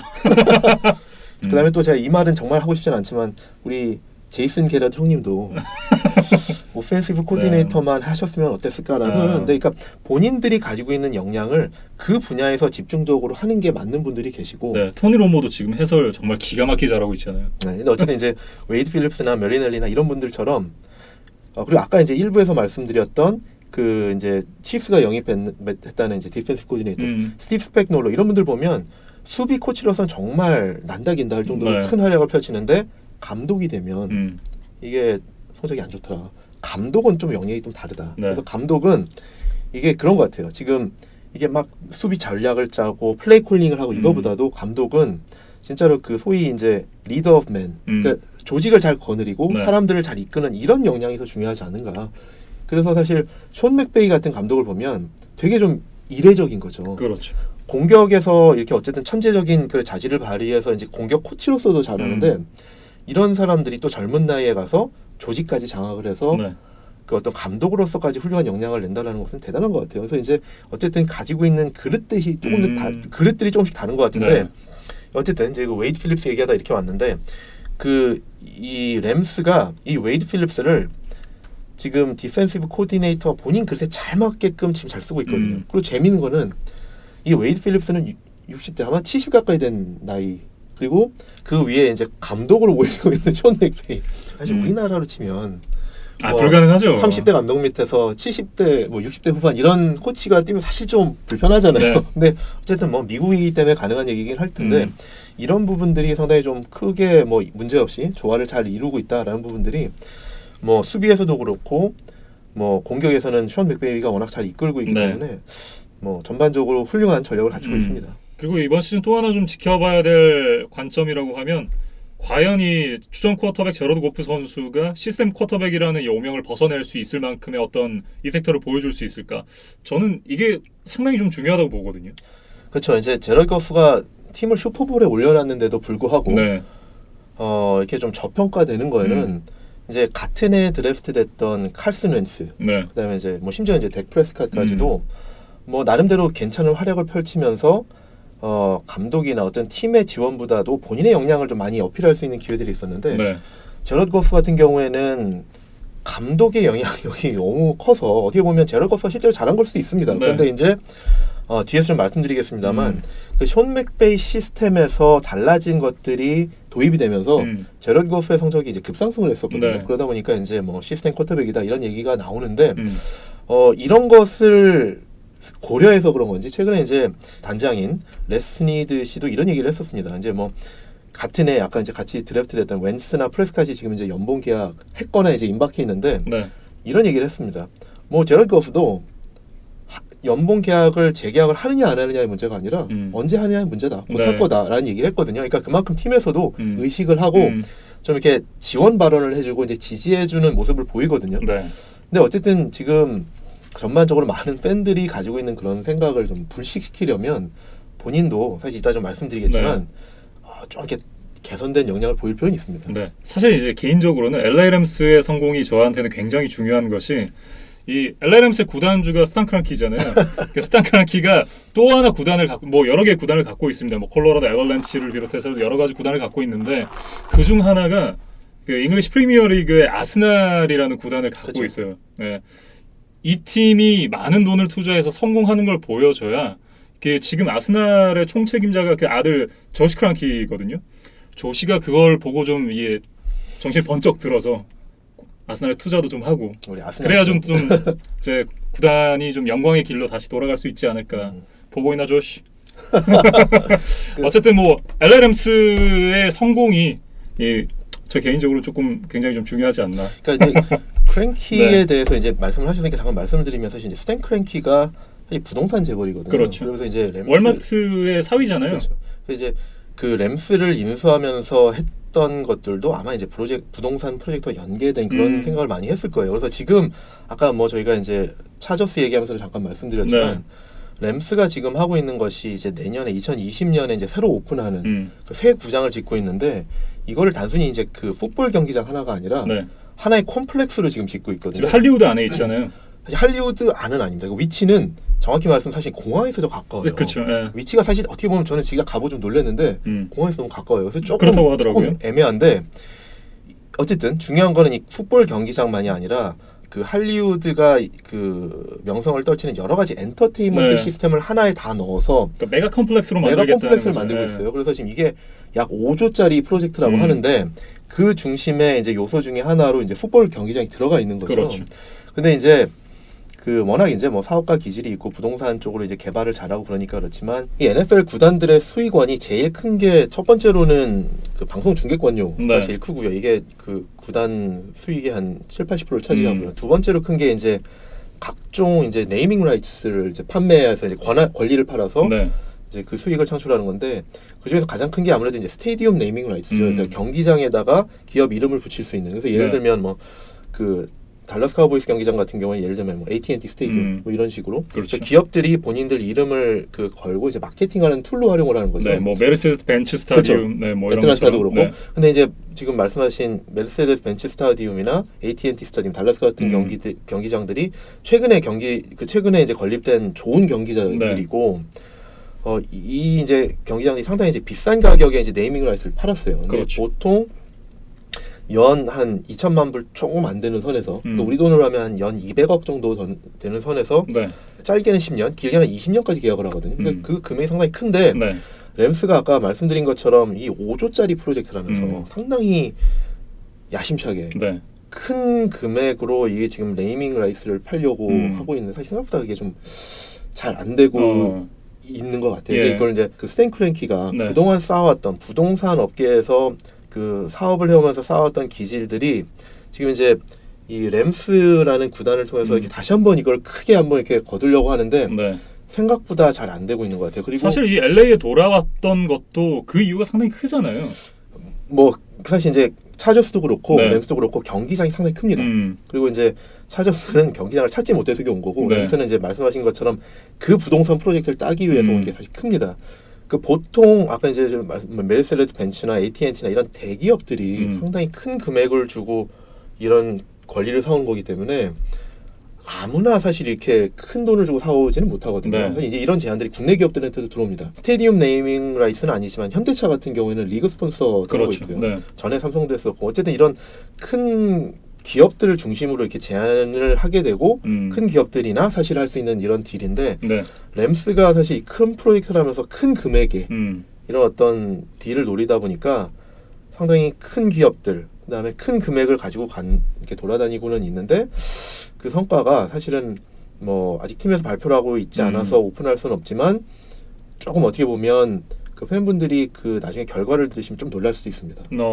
그래서 그건 나중에 한번 좀 네. 기대를 하시고요. 근데 이제 제가 또 하나 말씀드리고 싶은 거는 이 전에 이제 제가 그 저번 주 방송에 이제 약간 삼천포에 빠지면서 했던 얘기 중에 스포츠 비즈니스의 진입 장벽 중에 하나가 이제 경기장이다라고 말씀을 드렸는데 이 경기장이 사실 팀들한테 상당히 이제 애증의 요소입니다. 그러니까 지금 뭐 램스 같은 경우에는 이게 큰 툴이 될 수도 있는 거고 그 레이더스나 그다음에 차저스 같은 경우에는 스테디움을 찾지 못해서 상당히 애를 먹었었던 거거든요. 그러니까 좀 이유가 좀 다른 거죠. 근데 어쨌든 스테디움이 상당히 큰 애증 요소인데 이거를 사실 다른 종목도 마찬가지입니다. 생각해 보면 그 얼마 전까지만 해도 메이저리그에서 한때 새 구장 짓기 붐이 일었었어요. 그래서 뭐 가장 최근에 뭐 말린스 파크라든지 뭐 마이애미 말린스 그다음에 뭐 미네소타 타깃필드 심지어는 가장 전통이 있는 양키즈 같은 경우 그다음에 뉴욕 매츠 이런 대도시에 있는 팀들도 구장들을 새로 지었거든요. 근데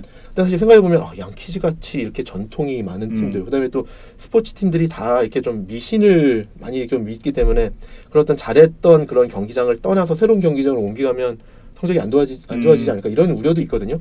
근데 그런 양키즈마저도 새로운 경기장을 짓는 그래서 2009년에 뉴 양키즈 스타디움을 뭐 보여주고 이랬지 않습니까? 근데 이제 그랬던 이유 중에 하나가 이 메이저리그는 또 삼천포로 빠지는데 삼천포 시즌 2 짧게 돌아오겠습니다. 이게 메이저리그에서 이제 스타디움 짓기 붐이 일었던 이유는 NFL 지금과 좀 다른데 메이저리그는 그 팀들이 레비뉴 쉐어링을 하잖아요. 근데 이게 레비뉴 쉐어링이라는 게 문제입니다.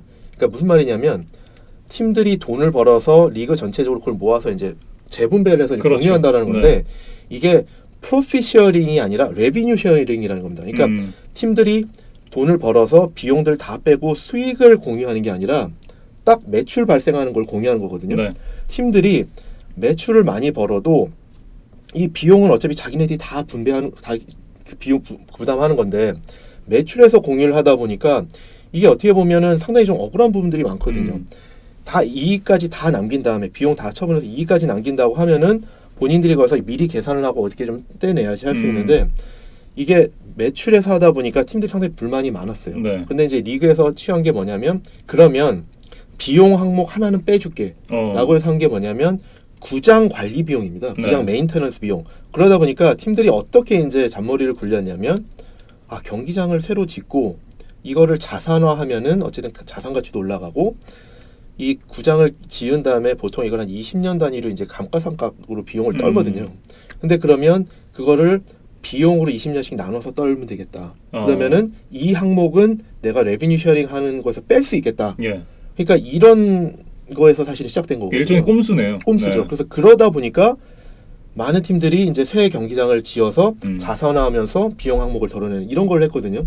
메이저리그에서는 이제 그런 관점에서 이게 뭐 새 경기장 건설의 붐이 좀 있었는데 이게 어쨌든 스포츠 비즈니스에서는 경기장이 정말 중요한 변수입니다. 그래서 구단의 매출과 수익을 좌우하는 큰 변수기 때문에 네. 뭐 메이저리그에서도 그랬었고 지금 NFL에서도 뭐 사실 이제 케이스는 조금 다르지만 유형은 좀 다르지만 말씀드렸던 것처럼 이제 차저스나 레이더스 같은 경우에 경기장을 아예 확보를 잘 못해서 그런 어려움들 때문에 도시까지 옮기게 된 거고 뭐 램스 같은 경우에는 이 경기장이라는 그다음에 좀 더 넓게 봐서 그 대형 컴플렉스를 하나의 수익원으로 봐서 네. 그런 걸 쫓아서 이제 또 어쨌든 이동을 했고 그런 기회를 지금 찾고 있다라는 것이 그래서 이제 스포츠 비즈니스에서 경기장이 얼마나 중요하냐라는 거를 좀 이제 좀 말씀을 드리고 싶었습니다. 네, 이렇게 이제 20만의 3,000포 시즌 2가 마무리됐고요. 다시 원래대로 돌아가서 이제 램스 얘기를 마무리를 해 보면 어찌됐든 이번 시즌 NFC의 가장 강력한 우승 후보 중 하나임은 분명하다 이렇게 말씀을 드릴 수가 있을 것 같습니다. 그렇죠. 이제 전반적으로 공격 수비에서 밸런스가 잘 이루어졌고요. 또 더군다나 숀 맥베이라는 감독이 이끄는 그런 어떤 공격이 또 작년과 달리 또 진화하지 않을까라는 기대를 좀 해보게 되기 때문에 네. 수비에서도 뭐 아까 말씀드렸던 것처럼 웨이드 필립스 코치 중심의 수비가 뭐 그리고 이제 또 에런 도널드라는 네. 뭐 리그 최고의 수비수가 있기 때문에 올해도 사실 이제 제일 기대되는 팀 중에 하나라고 말씀드릴 수 있을 것 같습니다. 이렇게 이제 램스의 얘기까지 마무리를 좀 해 보겠고요. 이 순위 예측에 들어가기에 앞서서 이 세 감독의 비교를 조금 해봤으면 싶은데요. 클리프 킹스베리 그리고 카일 시애너한 그리고 숀 맥베이까지 이 세 젊은 감독이 사실 이 같은 지구에서 이제 좀 맞붙게 됐는데 이 감독들의 특성은 어떤 것인지 좀 공격적인 스킴은 어떻게 가져갈지 이런 걸 조금 비교를 해보면 재밌을 것 같아요. 네, 그러니까 사실 아까 팀별로 이제 말씀을 드릴 때 이제 좀 소개를 드릴까 하다가 사실 이걸 좀 세 감독을 좀 비교를 해서 한꺼번에 보여드리는 게 좀 뭐 이해하기가 쉬울 것 같아서 네. 이렇게 따로 좀 뺐습니다. 그리고 어쨌든 이게 재밌는 것은 이 세 젊은 감독이 한 지구에 몰려서 이제 경쟁을 하게 그러니까요. 그리고 상당히 공격적인 성향의 감독들이다라는 것들을 좀 이렇게 좀 비교를 하면 재밌을 것 같아서 네. 이제 좀 말씀을 드리는데요.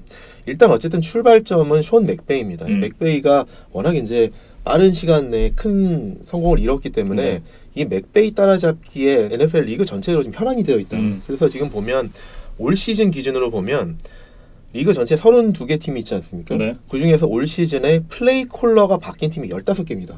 감독이 됐던 오펜시브 코디네이터가 됐던 새로운 플레이 콜러를 도입한 팀이 15개 팀이고요.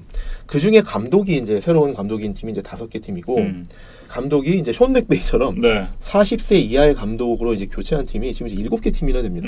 그래서 이제 카피캣 리그다. 그래서 하나의 팀이나 하나의 시스템이 성공을 하게 되면 많은 팀들이 그걸 이제 계속 이제 따라하는 그런 모습들을 보이는데 그런 어떤 공격적인 성향의 숀 맥베이가 큰 성공을 거두면서 그런 모습들이 이제 많이 따라하고 유독 이 지금 NFC 서부조에 공격적인 성향을 가진 3명의 젊은 감독이 지금 밀집해 있다. 그래서 그 3명을 잠깐 좀 분석을 해보면 클리프 킹스베리가 대학교 때부터 운영했던 공격 시스템을 일명 에어레이드 오펜스라고 얘기를 합니다. 근데 이 에어레이드 오펜스의 특징이 뭐냐면 패스입니다. 그러니까 대부분의 오펜스들이 런 공격과 패스 공격을 섞어서 하는 모습을 보이지 않습니까? 근데 이제 이 에어레이드 공격은 이름에서 이제 나오는 것처럼 패스가 정말 절대적인 비중을 차지합니다. 다른 공격에서는 일단은 러닝 공격을 해서라도 패스를 셋업하는 이런 걸 하는데 이 에어레이드 오펜스에서는 패스를 해서 패스를 세팅합니다. 이게 무슨 말이냐면 일단은 런 역할을 해줄 수 있는 짧은 패스들을 쭉쭉쭉쭉 해나가고 그래서 이제 세컨 다운, 서드 다운이 이제 짧아지면 거기서 또 긴 패스를 하는 그러니까 일반적으로 팀들이 퍼스트 다운에서 뛰어서 러닝 공격을 해서 뭐 세컨 다운, 서드 다운의 간격을 이제 줄여가지 않습니까? 그러면 이제 패스 공격을 이러는데 여기서는 런을 대체해서 짧은 패스를 하고 그다음에 긴 패스를 하는 이런 공격을 하게 됩니다. 그래서 이 에어레이드 오펜스의 일단 좀 대형적인 특징을 좀 보면 일단은 빠른 패스를 많이 해야 되기 때문에 일단 첫 번째로는 그 쿼터백이 샷건 대형에서 대부분 공격을 출발합니다. 그래서 아까도 이제 말씀하셨듯이 카일러 머리가 이제 샷건에서 계속 이제 클래핑하는 이런 모습들 보이지 않습니까? 근데 이제 어쨌든 쿼터백이 샷건에서 출발한다. 그래야 이게 그 센터 밑에서 공을 받아서 나오는 것보다 패스를 빨리 할 수 있는 동작으로 전환이 빠르고 그 이미 뒤에 가 있기 때문에 패스 러셔들이 오는 시간을 더 이렇게 더 벌 수 있는 그런 효과도 있습니다. 두 번째로는 일단 리시버들 무조건 3명, 4명 이상 많이 씁니다. 그러니까 기본적으로 3 리시버, 많게는 4 리시버, 5 리시버 세트를 쓰고요. 재미있는 특징 하나는 타이드엔드를 쓰질 않습니다. 타이드엔드를 거의 쓰지 않고 아까 이제 뭐 잠깐 카디널스 얘기할 때 말씀드렸지만 빠르고 작은 리시버들 다수 투입해서 그 필드의 중앙 부분을 막 휘짓고 다니는 거죠. 네. 그러면서 빠른 공격, 짧은 패스 이런 걸로 막 이렇게 쭉쭉 치고 나가는 거고, 그 다음에 재밌는 것은 오펜시브 라인이 어쨌든 쿼터백들에게 시간을 조금 더 벌어주기 위해서 샷건만이 아니라 오펜시브 라인 5명이 좀 이렇게 더 벌려서 씁니다. 그러니까 대형을 많이 이렇게 벌려서서 패스러시가 들어갈 때 더 돌아가게끔. 그래서 쿼터백의 시간을 더 많이 벌어주고, 그러려면 이런 작전 수행을 하려고 그러면 오펜시브 라인들이 상당히 좀 이렇게 좀 민첩해야 됩니다. 좌우로 움직임이 민첩해야 네. 그런 걸 할 수 있기 때문에 이제 그래서 이런 관점에서 좀 그 지금 카디널스에 대해서 좀 말씀을 드리면, 그 3-4명의 리시버를 쓸 수 있는, 그다음에 작은 빠른 리시버를 쓸 수 있는 대형들이 지금 아까 말씀드린 것처럼 갖춰져 있다. 네. 그래서 뭐 크리스천 커크, 앤디 이사벨라 뭐 이런 선수들로 지금 짧은 그 6피트가 안 되는 작은 네. 선수들로 좀 많이 구성을 했다라는 거고, 그다음에 보면은 타이드엔드는 상당히 있긴 하지만 찰스 클레이, 그러니까 이미 전성기를 지난 선수를 지금 이제 주전으로 이제 보유하고 있고 비중이 상당히 낮아지는 예. 거죠. 그리고 오펜시브 라인맨들도 보면 이제 뭐 이번에 영입한 선수 대표적으로 이제 JR 스위지 같은 선수를 시애틀에서 데려왔는데, 이 선수의 특징이 보면 러셀 윌슨을 막아줬던 선수. 그러니까 러셀 윌슨이라고 하는 이제 머리와 비슷하게 듀얼 세트로 많이 뛰어다니는 선수를 앞에서 본인이 많이 이제 막아준 그런 역할을 했기 때문에 그런 걸 기대하고 데려온 게 아닌가라는 생각이 들어요. 그래서 지금 이런 선수들 많이 갖춰져 있고, 만약에 이제 리시버를 3-4명을 썼는데 말씀드렸던 것처럼 이제 수비가 좀 떨어져 있다. 그러면은 2야드든 3야드든 그냥 무조건 던집니다. 그래서 짧게 한 3야드, 4야드라도 전진해놓고 이 세컨 다운, 서드 다운을 그 짧게 가져가는 이런 식으로 공격을 하고 네. 타이드엔드가 없다. 그러면서 리시버는 작고 빠른 선수들이다. 그래서 대표적으로 이 클리프 킹스베리가 텍사스 텍에서 이제 에어레이더 어펜스를 할 때 제일 많이 썼던 리시버가 5피트 6인치입니다. 자킴 그랜트라는 선수인데 네. 상당히 빠르고 스페이스에서 움직임이 상당히 빨라서 짧은 패스를 주면 본인이 이렇게 빨리 이동을 할 수 있는, 소위 이제 오픈 스페이스에서 이동이 상당히 빠른 그런 선수로 지금 비슷하게 데려온 이제 영입한 선수들이 이제 앤디 이사벨라 아까 말씀드린 것처럼 이 선수가 5피트 9인치에 40야드를 4초 3일에 뛰거든요. 네. 뭐 그리고 아까 이제 크리스천 커크 이런 선수를 말씀드렸는데, 뭐 이런 선수들로 지금 에어레이드 어펜스를 할지 어쨌든 좀 구색을 맞춰놨다. 네. 근데 저는 이거에 대해서 조금 하나 이제 조금 이견 내지는 조금 이렇게 좀 제 생각을 조금 좀 추가해서 말씀을 드리고 싶은 것은, 이런 공격이 일단은 아직 본인이 대학교에서 했던 거고 프로에 와서 똑같이 먹힐지는 아직은 모릅니다. 네. 그런데 제가 아까 이제 그 카일러 머리 처음에 이제 말씀드릴 때도 말씀을 드렸지만, 일단 신인 쿼터백이고 이 선수가 너무 작아요. 물론 민첩하고 그렇지만 작기 때문에 부상에 대한 리스크가 항상 있지 않습니까? 네. 그래서 저는 기본적으로 이 카일러 머리를 너무 많이 뛰지는 않게 했으면 좋겠다. 그래서 오펜시브 라인이 잘 보호해줘야 되는 것도 있지만 두 가지를 좀 NFL에 맞춰서 좀 보완을 했으면 어떨까라는 생각이 드는 게 있는데, 첫 번째로는 타이드엔드를 안 쓴다고 말씀드렸는데 타이드엔드를 쓰면 좋겠다. 왜냐하면 타이드엔드의 역할이 기본적으로 오펜시브 라인을 보완해서 블로킹을 하는 역할이지 않습니까? 그렇죠. 그러니까 필요에 따라서 패스를 받으러 나가기도 하지만 안에 남아서 오펜시브 라인을 보완해서 방어를 해주는. 네. 그래서 이렇게 해서 좀 그 기존에 안 그래도 오펜시브 라인이 약하니까 카일러 머리를 좀 더 보완해주는 역할, 보호해주는 역할 좀 하면 좋겠다. 그래서 최근에 NFL 트렌드를 보면 이제 많은 팀들이 스프레드 어펜스를 쓰면서 그 비중을 타이드엔드들이 큰 비중을 차지하는 팀들이 많지 않습니까? 네. 이제 뭐 트래비스 켈시라든지 잭 걸스라든지 뭐 이런 타이드엔드들이 이제는 패스형 타이드엔드들이 많기 때문에 네. 그런 타이드엔드를 한 명 좀 이 시스템에 접목시키면 어떨까라는 게 더군다나 리시버들이 모두 작고 빠른 선수들이기 그쵸, 때문에 덩치 큰 타이트엔드가 또 하나의 이제 새로운 이 다변화를 가져다 줄 수 있잖아요. 그렇죠. 근데 이제 진짜 중요한 게 말씀하신 게 진짜 맞는 포인트입니다. 이제 카일러 머리 선수도 작고 오펜시브 라인맨들이 되게 큰데 네. 그 뒤에 서서 이렇게 패스를 하려고 보면 리시버들까지 작으면 사실 잘 안 보이거든요. 그렇죠. 그 중에 한 명의 좀 큰 선수는 있어야 특히 이제 좀 타이드엔드를 일명 쿼터백의 시큐리티 블랭켓이라고 표현을 하거든요. 그러니까 안전장치인데 네. 그런 안전장치 하나 정도는 줘도 좋지 않을까라는 생각을 해봅니다. 네. 두 번째로는 일단 뭐 패스 플레이를 전반적으로 많이 쓴다라고 했는데, 여기에 조금 더 하나 이제 좀 접목시켜야 될 것이 뭐냐면, 그리고 이제 다행히 이번 프리시즌 중에 보면서 제가 이제 느낀 것은 이거 다행히 이거 한다라고 느낀 거는, 일단 스크린 패스 플레이를 많이 해야 됩니다. 이게 스크린 패스는 이제 러닝백을 이용해서 하는 거지 않습니까? 이게 사실 쿼터백을 안정시키는 상당히 좋은 방법입니다. 그리고 러닝백을 쓰기 때문에 러닝백을 이용한 패스기 때문에 성공률도 높고. 네. 그런데 지금 그 카디널스를 보면 이 스크린 패스를 상당히 잘하는 러닝백이 있거든요.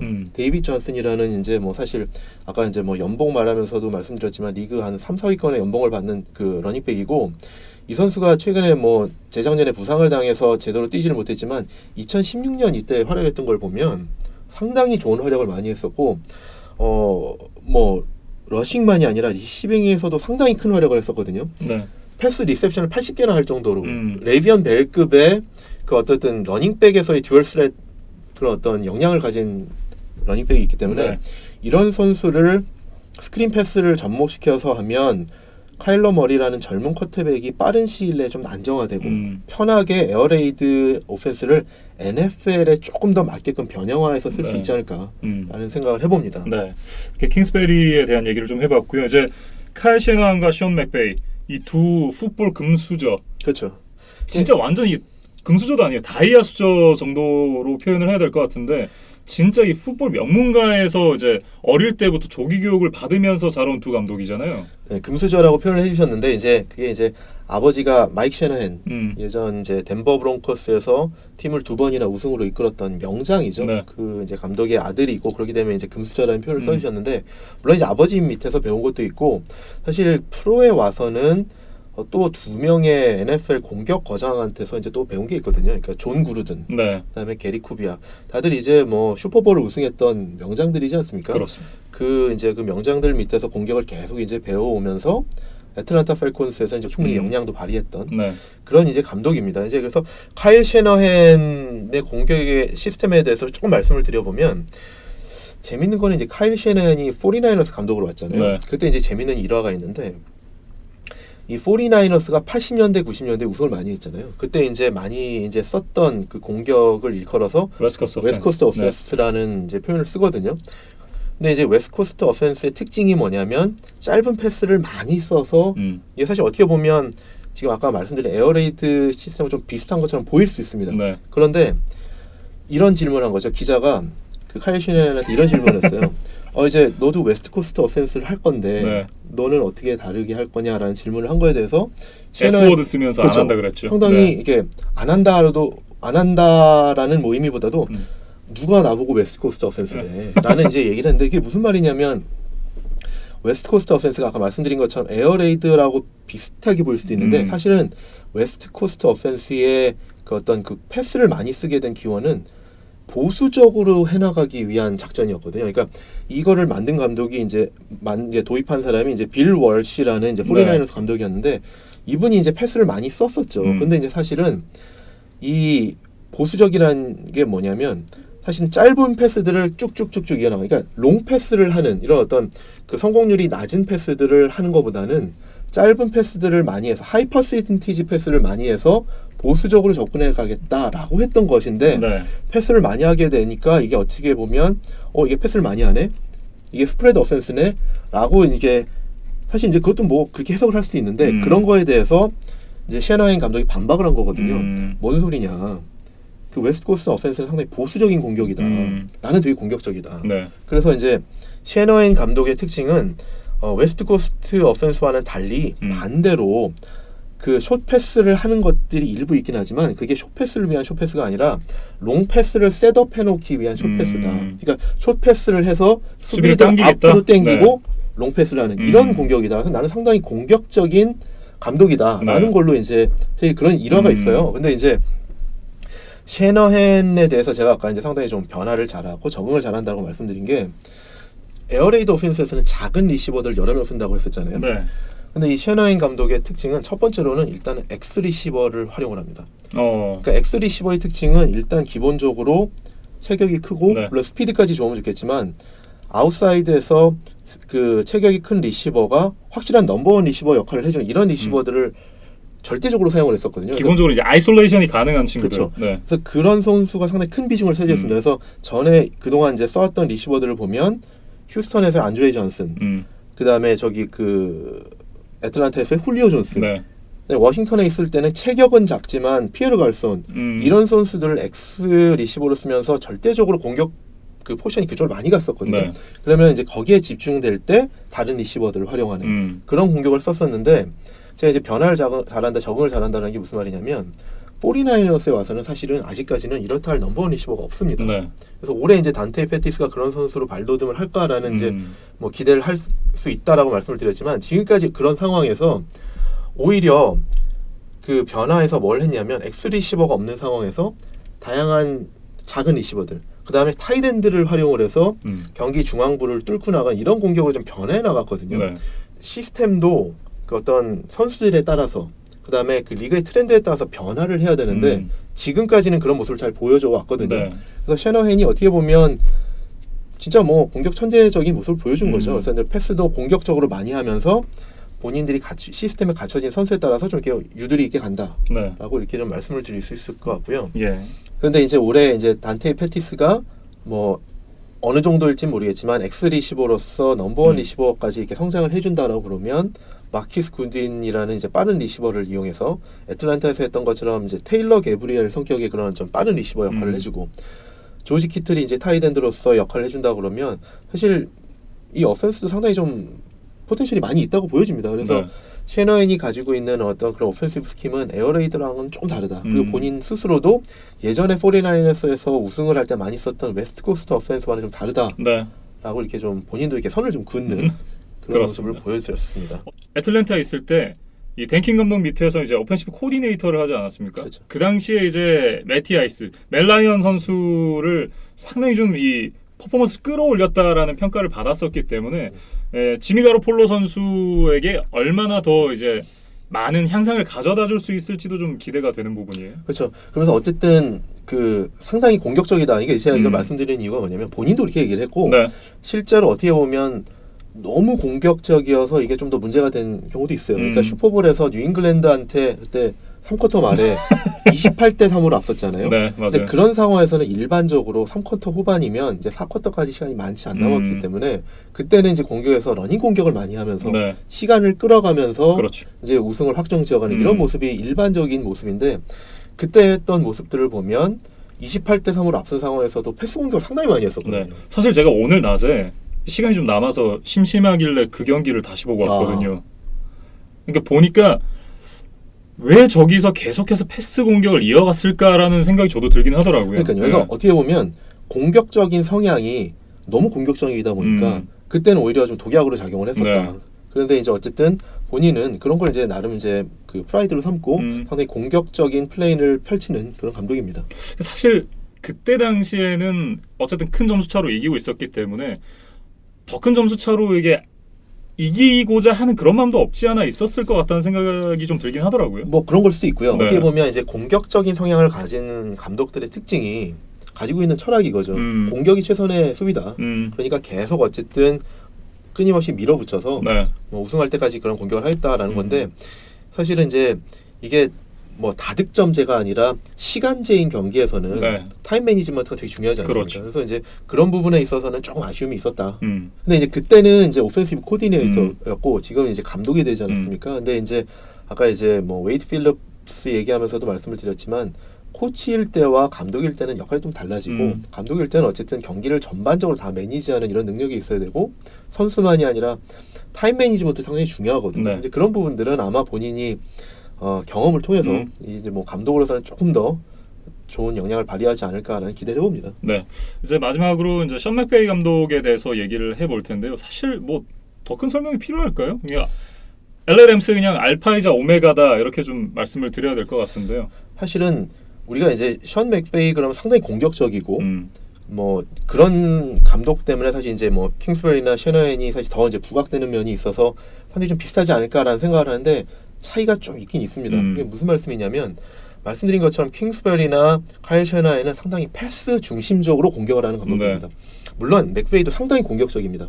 그렇지만 앞에 두 감독들은 패스가 상당히 큰 비중을 차지하는 데 반해서 맥베이 그 공격 스킴의 특징을 보면 런 패스의 밸런스가 상당히 중요합니다. 네. 그래서 많은 분들이 리시버들도 많고 하니까 패스를 많이 하겠지라고 생각하기가 쉬운데 사실 그거는 어떻게 보면 좀 선입견이고요. 작년에 이제 2018년에 런 패스 밸런스를 좀 보면 패스의 비중이 55%입니다.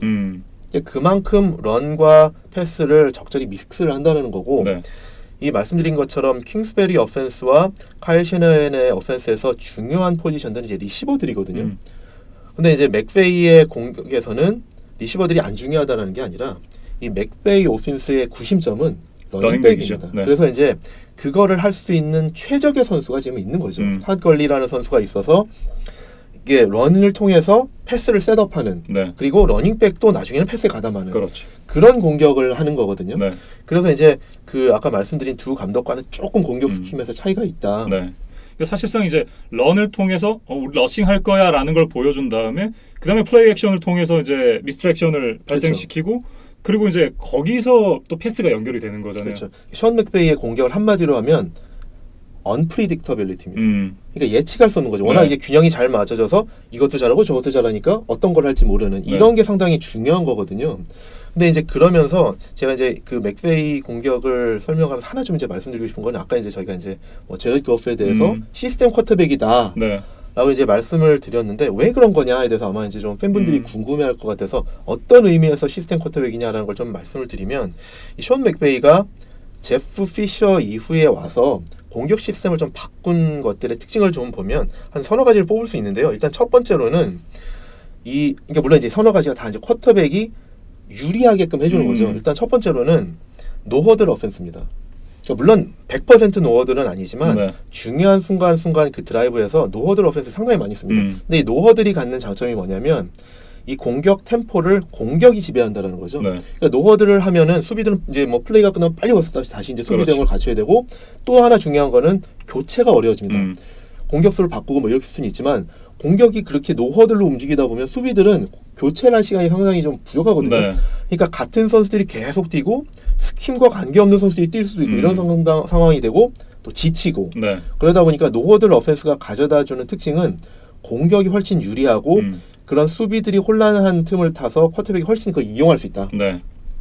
두 번째로는 이 그 맥베이 오펜스의 특징은 상당히 밀집된 번치 포메이션을 많이 씁니다. 공격적인 성향의 감독들이 공통적으로 많이 쓰는 게 이제 멀티 리시버 세트, 그래서 뭐 3, 4 리시버 세트를 쓰는데 션 맥베이 공격을 자세히 보시면 한쪽에 2명, 3명, 뭐 심지어 뭐 타이던트까지 같은 쪽에 배치해서 여러 명이 한쪽에 밀집된 경우가 많습니다. 이걸 번치 포메이션이라고 말하거든요. 근데 그렇게 되면 어떤 효과가 있냐면 수비에서 누가 진짜로 이게 어떤 대형으로 이렇게 나가는지 어떤 라우트를 뛰는지를 예측하기가 정말 힘들어집니다. 그러면서 이게 선수가 크로스를 하는 크로스하고 경우에는 서로 블로킹도 해주고 그러니까 이게 작전을 공격에서 구사할 가능성이 훨씬 더 많아지는 거죠. 옵션들이. 그러니까 그러면 그거를 수비수는 헷갈리고 예측하기가 어렵고 공격에서는 그 자기네들이 알고 있기 때문에 수비의 그 혼란한 틈을 이용해서 작전을 구사하기 훨씬 유리해지고 이런 부분이 있는 거죠. 그래서 거기다가 이제 타이밍까지 딱 맞춰놓으면 예를 들어서 제럿 거프는 야 3발짝 뒤로 가서 누구한테 던져 이런 게 되는 거니까 수비들은 예측할 수 없는 반면에 공격에서 맞춰놓은 그런 각본들을 가기에 훨씬 유리한 거죠. 세 번째로는 플레이 액션과 스크린 패스를 상당히 많이 씁니다. 근데 아까 이제 제가 이제 뭐 카일러 머리 말씀을 드릴 때도 말씀을 드렸지만 쿼터백을 안정시키기에 가장 좋은 공격은 스크린 패스와 플레이 액션입니다. 왜 그러냐면 플레이 액션은 말씀드린 것처럼 러닝백이 물론 잘해야 되죠. 그래야지 이제 러닝백한테 주는 것처럼 해야 이제 수비수들이 속는데 그러면서 쿼터백한테 시간을 벌어주는 거고 스크린 패스는 그 이제 러닝백을 이용한 그 패스 플레이인데 라인맨들이 같이 이제 뛰어가서 이제 막아주는 그러면서 패스해야 되는 거리나 그 난이도가 상당히 낮기 때문에 쿼터백들이 성공시킬 확률이 상당히 높거든요. 그래서 지금 말씀드린 것처럼 이 플레이 액션이나 스크린 패스를 상당히 많이 쓰면서 이 제럿 거프가 공격에서 패스 성공률이 상당히 높아지는 거죠. 그러니까 이런 것 때문에 어떻게 보면 제럿 거프의 성적이 상당히 이제 높아지면서 시스템 쿼터백이다라는 얘기들이 나오고 있는 겁니다. 그리고 또 하나의 특징 마지막으로 뽑아보자 그러면 아마 이제 많은 분들이 이제 작년에 NFL에서 패스 플레이를 많이 쓰면서 많이 이제 접하신 개념 RPO 런 패스 옵션. 런 패스 옵션을 대부분의 패스를 많이 하는 팀들이 많이 씁니다. 심지어는 뭐 시카고 베어스 같은 경우도 쓰고 달라스 카우보이스 같은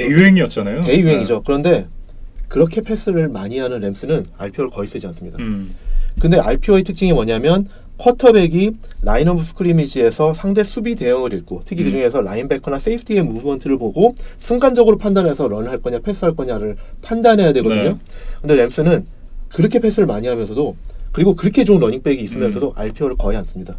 그 말은 쿼터백이 라인 오브 스크리미지에서 순간적으로 기지를 발휘해야 되는 그런 어려움이 없어지는 거죠. 그렇기 때문에 아까 이제 말씀드렸던 같은 해에 드래프트됐던 쿼터백들인 칼슨 웬스, 그다음에 덱 프레스캇 이런 선수들은 RPO를 상당히 많이 하거든요. 네. 특히 칼슨 웬스는 그 큰 덩치에도 RPO를 쓰면서 본인이 뛰는 것까지도 잘하거든요. 그런데 제러드 거프는 상대적으로 이런 어쨌든 좀 고난이도의 플레이 이런 거는 그 플레이북에서 좀 많이 빠져 있고 네. 쿼터백들이 하기 용이한 플레이, 뭐 플레이 액션, 스크린 패스 이런 것들 중심으로 그다음에 이제 뭐 번치 포메이션 네. 이런 것들을 통해서 상당히 공격이 유리한 방향으로 공격을 유도해 간다라는 것들이 사실 제러드 거프가 조금 이렇게 평가절하되는 요인이기도 합니다. 거기다 제가 하나 첨언을 하고 싶은 것이 의외로 이 공격 시에 젯 스윕 굉장히 많았어요. 네. 젯 스윕도 사실 이제 선수들이 물론 이제 좋은 선수들이 많이 있으니까 그런 것들 쓸 수 있는데 젯 스윕도 어떻게 보면 쿼터백의 역할이 상당히 비중이 낮은 플레이이기 때문에 뭐 젯 스윕만이 아니라 뭐 사실 그 아까 말씀드린 것처럼 그 션 맥베이 공격의 특징을 한마디로 얘기하면 unpredictability 예측 불허성이라고 말씀을 드렸는데 페이크 펀트도 많이 하고요. 진짜 예측할 수 없는 플레이를 공격적으로 많이 하는데 다만 이게 아까 말씀드린 킹스베리나 셰너인과는 좀 다르다. 그러면서 앞에서 말씀드린 사실 에어레이드 그다음에 이제 카일 셰너인의 웨스트 코스트 어펜스가 아닌 공격적인 어펜스에서는 쿼터백이 상당히 비중이 이게 뭐 러닝 플레이도 많이 하고 라인업 스크리미지에서 그걸 읽어서 RPO도 해야 되고 이런 역할들이 션 맥베이 공격에서 빠지면서 쿼터백이 상대적으로 좀 하기에 좀 수월한 플레이가 많다. 네. 그런 차이가 있다. 이렇게 좀 차별화해서 말씀을 드릴 수 있을 것 같습니다. 좀 정리를 해보자면 어쨌든 이 클리프 킹스베리랑 이 카일 셰너한 감독은 패스에 기반한 스킴을 가지고 있다면 이 션 맥베이 감독은 런에 기반한 이제 스킴을 가지고 있다. 이렇게 좀 봐야 될 것 같고요. 런이 90점이다. 네. 그러니까 패스를 안 한다는 게 아니고 여전히 패스의 비중이 많긴 합니다. 그렇지만 어쨌든 런이 그만큼 90점 역할을 한다. 네, 그렇게 정리를 조금 해보겠습니다. 이렇게 이제 이 새 감독에 대한 비교까지 맞춰봤는데요. 이제 순위를 좀 예상을 해봐야겠죠. 저는 사실 이 NFC 서부지구도 앞서 이 AFC 서부지구와 함께 지난 시즌과 동일한 순위가 되지 않을까라는 예상을 좀 해봤습니다. 그러니까 이제 작년 최하위 팀이었던 애리조나 카디널스가 다른 세 팀과 상당히 작년에 갭이 크지 않았습니까? 그러면서 이제 리그 전체 최하위를 기록하면서 이제 1번 픽을 가질 정도로 이제 거의 안 좋았었는데 올해 뭐 이제 감독도 바뀌고 뭐 쿼터백도 바뀌고 선수들이 보완이 됐다고는 하지만 여전히 그 다른 세 팀과는 좀 갭이 있다. 그래서 아무래도 카디널스가 올해도 좀 최하위로 처지지 않을까라는 게 좀 아쉽지만 그런 전망을 해보고요. 그 나머지 세 팀을 봤을 때는 일단은 램스가 가장 최강이지 않나 여전히 그런 생각을 해보고 그다음에 이제 시애틀하고 49ers가 조금 이제 좀 논란의 여진이 있을 수 있는데 뭐 49ers가 이제 아까 말씀드린 것처럼 셰너헨 체제가 정식으로 이제 자리를 잡는 3년차 그리고 지미지가 돌아왔다. 그래서 이 공격이 어느 정도 자리를 잡아가고 수비에서도 이제 뭐 좋은 선수들이 충원이 됐다라는 면이 있어서 49ers 팬들이 사실 기대는 상당히 큽니다. 사실 3주차에 캔자스시티 칩스 만나가지고 27대 17인가요? 네, 이겼던 걸로 제가 기억을 하거든요. 근데 그러면서 이제 가로폴로가 꽤나 이제 부상에서 복귀한 모습, 부상을 좀 털어낸 모습을 보여줬기 때문에 그런 부분들 때문에 좀 더 기대를 하시지 않나 이런 생각이 좀 들어요. 그렇죠. 그래서 이제 그런 기대치는 충분히 이해는 되는데 아까 말씀드렸던 우리 그 49ers를 얘기할 때 키워드는 포텐셜입니다. 포텐셜.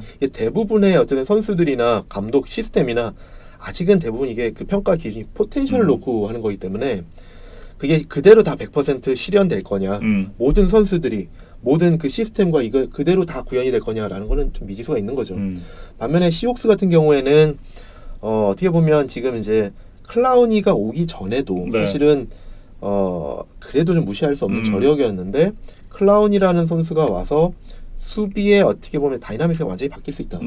그러면서 팀의 어쨌든 무게감이 좀 더 올라간 느낌이 있다. 그래서 저는 이제 뭐 순위를 정해보자 그러면 뭐 조 우승은 지구 우승은 작년과 마찬가지로 네. 램스, 2위도 시혹스, 3위 49ers, 이제 4위 카디널스 이렇게 좀 뽑아봅니다. 네.